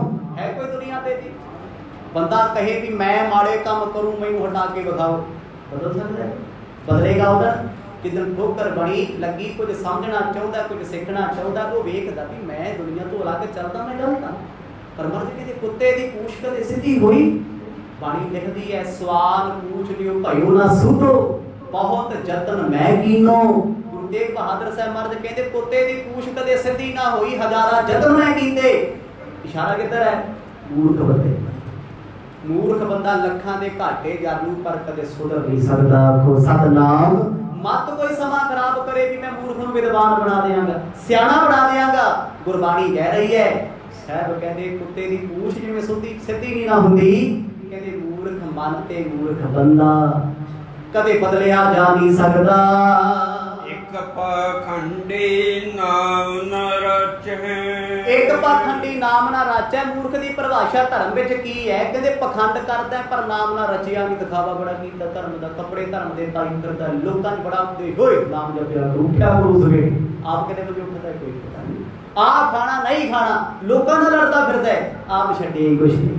ਸਤਿਗੁਰ ਕਹਿੰਦੇ ਉਹ ਪਖੰਡ ਹੈ। ਪਖੰਡ ਦਾ ਸੌਖਾ ਅਰਥ ਹੁੰਦਾ ਏ ਜੋ ਤੁਸੀਂ ਹੋ ਉਹ ਨਹੀਂ ਵਿਖਾ ਰਹੇ, ਜੋ ਵਿਖਾ ਰਹੇ ਹੋ ਤੁਹਾਡੇ ਕੋਲ ਹੈ ਹੀ ਨਹੀਂ। ਬੜੇ ਲੋਕ ਤੁਹਾਨੂੰ ਮਿਲ ਜਾਣਗੇ ਧਾਰਮਿਕ ਥਾਵਾਂ ਤੇ ਪਖੰਡ ਕਰਨਗੇ, ਵੱਡੇ ਵੱਡੇ ਪਖੰਡ ਕਰਕੇ ਵਿਖਾਉਣਗੇ, ਏਦਾਂ ਲੱਗਦਾ ਯਾਰ ਇਹਦੇ ਜਿਹੀ ਤੇ ਬੰਦਗੀ ਨਹੀਂ ਕੋਈ ਕਰਦਾ, ਇਹਦੇ ਜਿਹੀ ਤੇ ਸੇਵਾ ਹੀ ਕੋਈ ਨਹੀਂ ਕਰਦਾ। ਪਰ ਘਰੇ ਜਿਹੜਾ ਮਾਂ ਨੂੰ ਪਾਣੀ ਨਹੀਂ ਪੁੱਛਦਾ, ਗੁਰਦੁਆਰੇ ਝਾੜੂ ਮਾਰ ਕੇ ਵਿਖਾਉਂਦਾ। ਘਰੇ ਜਿਹੜਾ ਪਿਓ ਦੀ ਗੱਲ ਨਹੀਂ ਮੰਨਦਾ, ਤਾਂ ਬਾਬਾ ਜੀ ਹੁਕਮ ਕਰੋ, ਦੱਸੋ ਸੇਵਾ ਲਾਓ। ਹੁਣ ਜੇ ਸੇਵਾ ਲਾਤੀ ਉਹਨੇ ਲੱਭਣਾ ਨਹੀਂ, ਅਗਲਾ ਕਹਿੰਦਾ ਸੇਵਾ ਹਲਕੀ ਜੀ ਰੱਖਿਓ, ਜੇ ਬਹੁਤੀ ਹਾਰਡ ਹੋ ਗਈ ਤੁਸੀਂ ਭੱਜ ਜਾਣਾ। ਕਿਉਂਕਿ ਜਿਹੜਾ ਘਰਦਿਆਂ ਦੀ ਨਹੀਂ ਮੰਨਦਾ, ਗੁਰੂ ਦੀ ਮੰਨੋ, ਸਿੱਖ ਦੀ ਮੰਨੋ। ਪਾਤਸ਼ਾਹ ਕਹਿੰਦੇ ਭਾਈ ਪਖੰਡ ਕਰਕੇ ਜਿਹੜਾ ਭਰਮਿਆ ਹੋਇਆ ਹੈ ਉਹ ਕਦੇ ਬਦਲਦਾ ਹੁੰਦਾ ਨਹੀਂ। ਇੱਕ ਹਰ ਹਰ ਚਰਨੀ ਰੇ। ਭਾਈ ਜਿਹੜਾ ਹਰੀ ਦੇ ਚਰਨਾਂ ਨਾਲ ਜੁੜਿਆ ਉਹ ਪਖੰਡ ਨਹੀਂ ਕਰਦਾ, ਉਹ ਦਿਖਾਵੇ ਨਹੀਂ ਕਰਦਾ। ਪਖੰਡ ਉਹ ਹੈ ਜੋ ਤੁਸੀਂ ਦਿਖਾ ਰਹੇ ਹੋ। ਧਰਮ ਦਿਖਾਉਣਾ ਚਾਹੀਦਾ ਨਹੀਂ, ਤੁਹਾਡੇ ਜੀਵਨ 'ਚ ਦਿਸਣਾ ਚਾਹੀਦਾ, ਸਾਡੇ ਜੀਵਨ 'ਚ ਦਿਸਣਾ ਚਾਹੀਦਾ। ਅਸੀਂ ਜੇ ਗੁਰਸਿੱਖ ਹਾਂ, ਬੰਦਗੀ ਕਰਦੇ ਆ, ਸਾਨੂੰ ਰੌਲਾ ਪਾਉਣ ਦੀ ਕੀ ਲੋੜ? ਤੂੰ ਵੀ ਅੰਮ੍ਰਿਤ ਛਕ ਲਾ ਜਾ, ਤੂੰ ਵੀ ਜਹਾਜ਼ੇ ਚੜ ਜਾ। ਮੈਨੂੰ ਨਹੀਂ ਅੱਜ ਤੱਕ ਸਮਝ ਆਈ, ਜਿੰਨਾ ਕੁ ਮੇਰਾ ਐਕਸਪੀਰੀਅੰਸ ਹੈ। 15 ਸਾਲ ਹੋ ਗਏ ਮੈਨੂੰ 14 ਕਥਾ ਕਰਦੇ, ਬੜਿਆਂ ਨੂੰ ਜਹਾਜ਼ ਅਸੀਂ ਵੀ ਚੜਾ ਜਾ। ਹੁਣ ਤੱਕ ਉਹ ਵੀ ਗਿਣਤੀ ਕੋਈ ਨਹੀਂ, ਜੇ ਕਰੀਏ ਤੇ ਬਹੁਤ ਜ਼ਿਆਦਾ ਹੋ ਜੂ, ਪਰ ਫਾਇਦਾ ਕੀ ਹੈ? ਜਹਾਜ਼ ਚੜੇ ਬਹੁਤ, ਹਰੇਕ ਬਾਬਾ ਕਹਿੰਦਾ ਮੈਂ ਇੰਨੇ ਲੱਖ ਨੂੰ ਚੜਾਤਾ, ਮੈਨੂੰ ਅੱਜ ਤੱਕ ਨਹੀਂ ਪਤਾ ਲੱਗਿਆ ਵੀ ਕਿਹੜੇ 에ਅਰਪੋਰਟ ਤੇ ਲੈਂਡ ਹੋ ਗਿਆ। ਆਖੋ ਸਤਨਾਮ। ਚੜੇ ਬਹੁਤ ਨੇ, ਦਿਸਦੀ ਵੀ ਕੋਈ ਫਲਾਈਟ ਹੈ ਨਹੀਂ, ਲੱਥ ਗਏ, ਕਿੱਥੇ ਲੱਥੇ ਨੇ, ਜਾਂਦੇ ਕਿੱਥੇ ਨੇ? ਜਿਹੜੇ ਹਿਸਾਬ ਨਾਲ ਸਾਡੀਆਂ ਗਿਣਤੀਆਂ, ਇੱਥੇ ਤੇ ਹਰ ਦੂਜਾ ਬੱਚਾ ਸਿੱਖ ਹੋਣਾ ਚਾਹੀਦਾ। ਨਹੀਂ, ਸਿੱਖੀ ਤੁਹਾਡੇ ਕਿਰਦਾਰ 'ਚ ਬੋਲੇ, ਸਿੱਖੀ ਤੁਹਾਡੇ ਜੀਵਨ 'ਚ ਬੋਲੇ। ਕੋਈ ਗੁਰਮੁਖ ਪਿਆਰਾ ਗੁਰੂ ਘਰ ਜਾਂਦਾ, ਉਹਦੀ ਨਿਮਰਤਾ ਵੇਖ ਕੇ ਜੀ ਕਰਦਾ ਹੈ ਇਹ ਪਾਠ ਕਰਦਾ, ਅਸੀਂ ਕਿਉਂ ਨਹੀਂ ਕਰ ਸਕਦੇ? 1 ਹਰ ਹਰ ਚਰਨੀ ਰੇ। 1 ਪਾਖੰਡੀ ਨਾਮ ਨਾ ਰਚੈ। ਮੂਰਖ ਦੀ ਪਰਿਭਾਸ਼ਾ ਧਰਮ ਵਿੱਚ ਕੀ ਹੈ? ਕਹਿੰਦੇ ਪਖੰਡ ਕਰਕੇ ਜਿਹੜਾ ਭਰਮਿਆ ਹੋਇਆ ਹੈ ਉਹ ਕਦੇ ਬਦਲਦਾ ਹੁੰਦਾ ਨਹੀਂ। ਇੱਕ ਹਰਿ ਹਰਿ ਚਰਨੀ ਰੇ। ਭਾਈ ਜਿਹੜਾ ਹਰੀ ਦੇ ਚਰਨਾਂ ਨਾਲ ਜੁੜਿਆ ਉਹ ਪਖੰਡ ਨਹੀਂ ਕਰਦਾ, ਉਹ ਦਿਖਾਵੇ ਨਹੀਂ ਕਰਦਾ। ਪਰ ਇਹ ਰੋਜ਼ ਸਤਸੰਗ ਵਿੱਚ ਜਾਂਦਾ ਹੈ, ਕਥਾ ਕੀਰਤਨ ਸੁਣਦਾ ਹੈ, ਮਨਾ ਤੂੰ ਕਿਉਂ ਨਹੀਂ ਸੁਣਦਾ? ਜੀਵਨ ਬੋਲੇ, ਜੀਵਨ। ਜਿਹਦਾ ਜੀਵਨ ਨਹੀਂ ਬੋਲਦਾ, ਮੇਰੇ ਵਾਂਗੂ ਜ਼ੁਬਾਨ ਬੋਲਦੀ ਮਹਦੇ ਨੇ ਤੂੰ ਸਿਰਫ ਪਖੰਡ ਹੈ, ਸਿਰਫ ਦਿਖਾਵਾ ਹੈ। ਭਾਈ ਜਿਨ੍ਹਾਂ ਨੇ ਪਰਮੇਸ਼ਰ ਦਾ ਨਾਮ ਜਪਿਆ, ਨਾਮ ਮਾਣਿਆ ਹੈ, ਉਹ ਅਸਲੀ ਜੀਵਨ ਵਿੱਚ ਭੌਰੇ ਹਨ। ਜਿਨ੍ਹਾਂ ਕਬਲ ਦੇ ਫੁੱਲ ਦੀ ਸਾਰ ਜਾਣੀ, ਪਰ ਗੱਡੂ ਚਿੱਕੜ ਵਿੱਚ ਰਹਿ ਕੇ ਜਾਲੇ ਖਾਂਦਾ ਰਿਹਾ, ਭੌਰੇ ਵਾਂਗੂ ਖੁਸ਼ਬੂ ਮਾਰਦਾ ਨਹੀਂ। ਪੂਰਬ ਲਿਖਿਆ ਪਾਵਸ ਨਾਨਕ। ਪਾਤਸ਼ਾਹ ਕਹਿੰਦੇ ਕੁਛ ਮਨੁੱਖ ਨੇ ਕੀਤਾ ਤੇ ਕੁਛ ਪੂਰਬ ਲਿਖਿਆ ਪਾਵਸ ਨਾਨਕ। ਜੋ ਪੂਰਬਲੇ ਕਰਮਾਂ ਵਿੱਚ ਲਿਖਿਆ ਸੀ ਉਹ ਵੀ ਕੁਝ ਮਨੁੱਖ ਨੇ ਪਾਇਆ ਏ। ਰਸਨਾ ਨਾਮ ਜਪ ਰੇ। ਜਿਨ੍ਹਾਂ ਦੇ ਕਰਮਾਂ ਵਿੱਚ ਲਿਖਿਆ ਕਹਿੰਦੇ ਉਹਨਾਂ ਨੇ ਬੰਦ ਕਟਾ ਕੇ ਵੀ ਰਸਨਾ ਤੋਂ ਨਾਮ ਜਪਿਆ। ਉਹਨਾਂ ਔਗਣ ਕਹਾ ਕੇ ਵੀ ਲੋਕਾਂ ਚੋਂ ਮਾੜੇ ਕਰਮਾਂ ਚੋਂ ਨਿਕਲ ਕੇ ਸਦਨੇ ਕਸਾਈ ਵਰਗੇ ਕਸਾਈ ਲੋਕ ਸਨ, ਅੱਜ ਭਗਤਾਂ ਦੇ ਵਿੱਚ ਮਹਾਨ ਭਗਤ ਹਨ। ਸੱਜਣ ਠੱਗ ਵਰਗੇ ਠੱਗ ਸੀ, ਅੱਜ ਉਹ ਸੱਜਣ ਹੋ ਗਏ। ਕੌਡੇ ਰਾਖਸ਼ ਵਰਗੇ ਕੌਡੇ ਸੀ, ਅੱਜ ਉਹ ਭਾਈ ਕੌਡਾ ਹੋ ਗਏ। ਕਿਉਂ? ਕਿਉਂਕਿ ਉਹਨਾਂ ਮਨ ਸਿੱਧਾ ਕਰ ਲਿਆ। ਜਿਹਨੇ ਮਨ ਦਾ ਭਾਂਡਾ ਮੁੱਦਾ ਕੀਤਾ, ਤੁਸੀਂ ਟੱਬ ਪੁੱਠਾ ਕਰ ਦਿਓ, ਮੀਂਹ ਪੈਂਦਾ ਭਰ ਜੂਗਾ? ਨਹੀਂ। ਟਿਪ ਟਿਪ ਪੈਣੀ ਹੈ, ਟੀਨ ਤੇ ਬਰਸਾਤ ਖੜਕਾ ਹੋਊਗਾ, ਪਰ ਭਰਨਾ ਨਹੀਂ। ਭਰੇਗਾ ਉਹ ਭਾਂਡਾ ਜਿਹੜਾ ਸਿੱਧਾ ਕੀਤਾ ਹੋਇਆ ਹੈ। ਮੂਰਖ ਬੰਦੇ ਦੇ ਮਨ ਦਾ ਭਾਂਡਾ ਹਮੇਸ਼ਾ ਪੁੱਠਾ ਰਹਿੰਦਾ ਏ। ਸਾਹਿਬ ਕਹਿੰਦੇ ਜਿਹਨਾਂ ਹਿਰਦੇ ਦਾ ਭਾਂਡਾ ਸਿੱਧਾ ਕੀਤਾ, ਉਹਨਾਂ ਨਾਮ ਜਪਿਆ ਏ। ਦੋਹਰਾ ਅਰਥ ਸਹਿਤ ਸੁਣ ਸ਼ਬਦ ਕੋ, ਭਇਓ ਦੀਨ ਮਨ ਸੋਏ। ਜਦੋਂ ਅਰਥਾਂ ਦੇ ਸਮੇਤ ਇਹ ਸ਼ਬਦ ਸੁਣਿਆ, ਸਾਲਸਰਾਏ ਜੌਹਰੀ ਦਾ ਮਨ ਨੀਵਾਂ ਹੋ ਗਿਆ, ਚਰਨਾਂ ਤੇ ਲੰਮਾ ਪੈ ਗਿਆ। ਕਹਿੰਦਾ ਪਾਤਸ਼ਾਹ ਇਸ ਹਿਸਾਬ ਨਾਲ ਤੇ ਮੇਰੇ ਲੱਖਾਂ ਗੁਨਾਹ ਨੇ, ਲੱਖਾਂ ਔਗਣ ਨੇ, ਮੈਨੂੰ ਬਖਸ਼ ਲਓ। ਕਿਉਂਕਿ ਉਹਨੇ ਕਿਹਾ ਸੀ ਮੈਨੂੰ ਆਪਣੇ ਦੇਸ਼ ਲੈ ਚਲੋ ਨਿਰੰਕਾਰ ਤੇ। ਸਮਾਂ ਸਮਾਪਤ ਹੈ, ਜਿਵੇਂ ਜਿਵੇਂ ਪਾਤਸ਼ਾਹ ਕਿਰਪਾ ਕਰਨਗੇ ਆਉਣ ਵਾਲੇ ਪ੍ਰਸੰਗਾਂ 'ਚ ਆਨੰਦ ਮਾਣਾਂਗੇ। ਵਾਹਿਗੁਰੂ।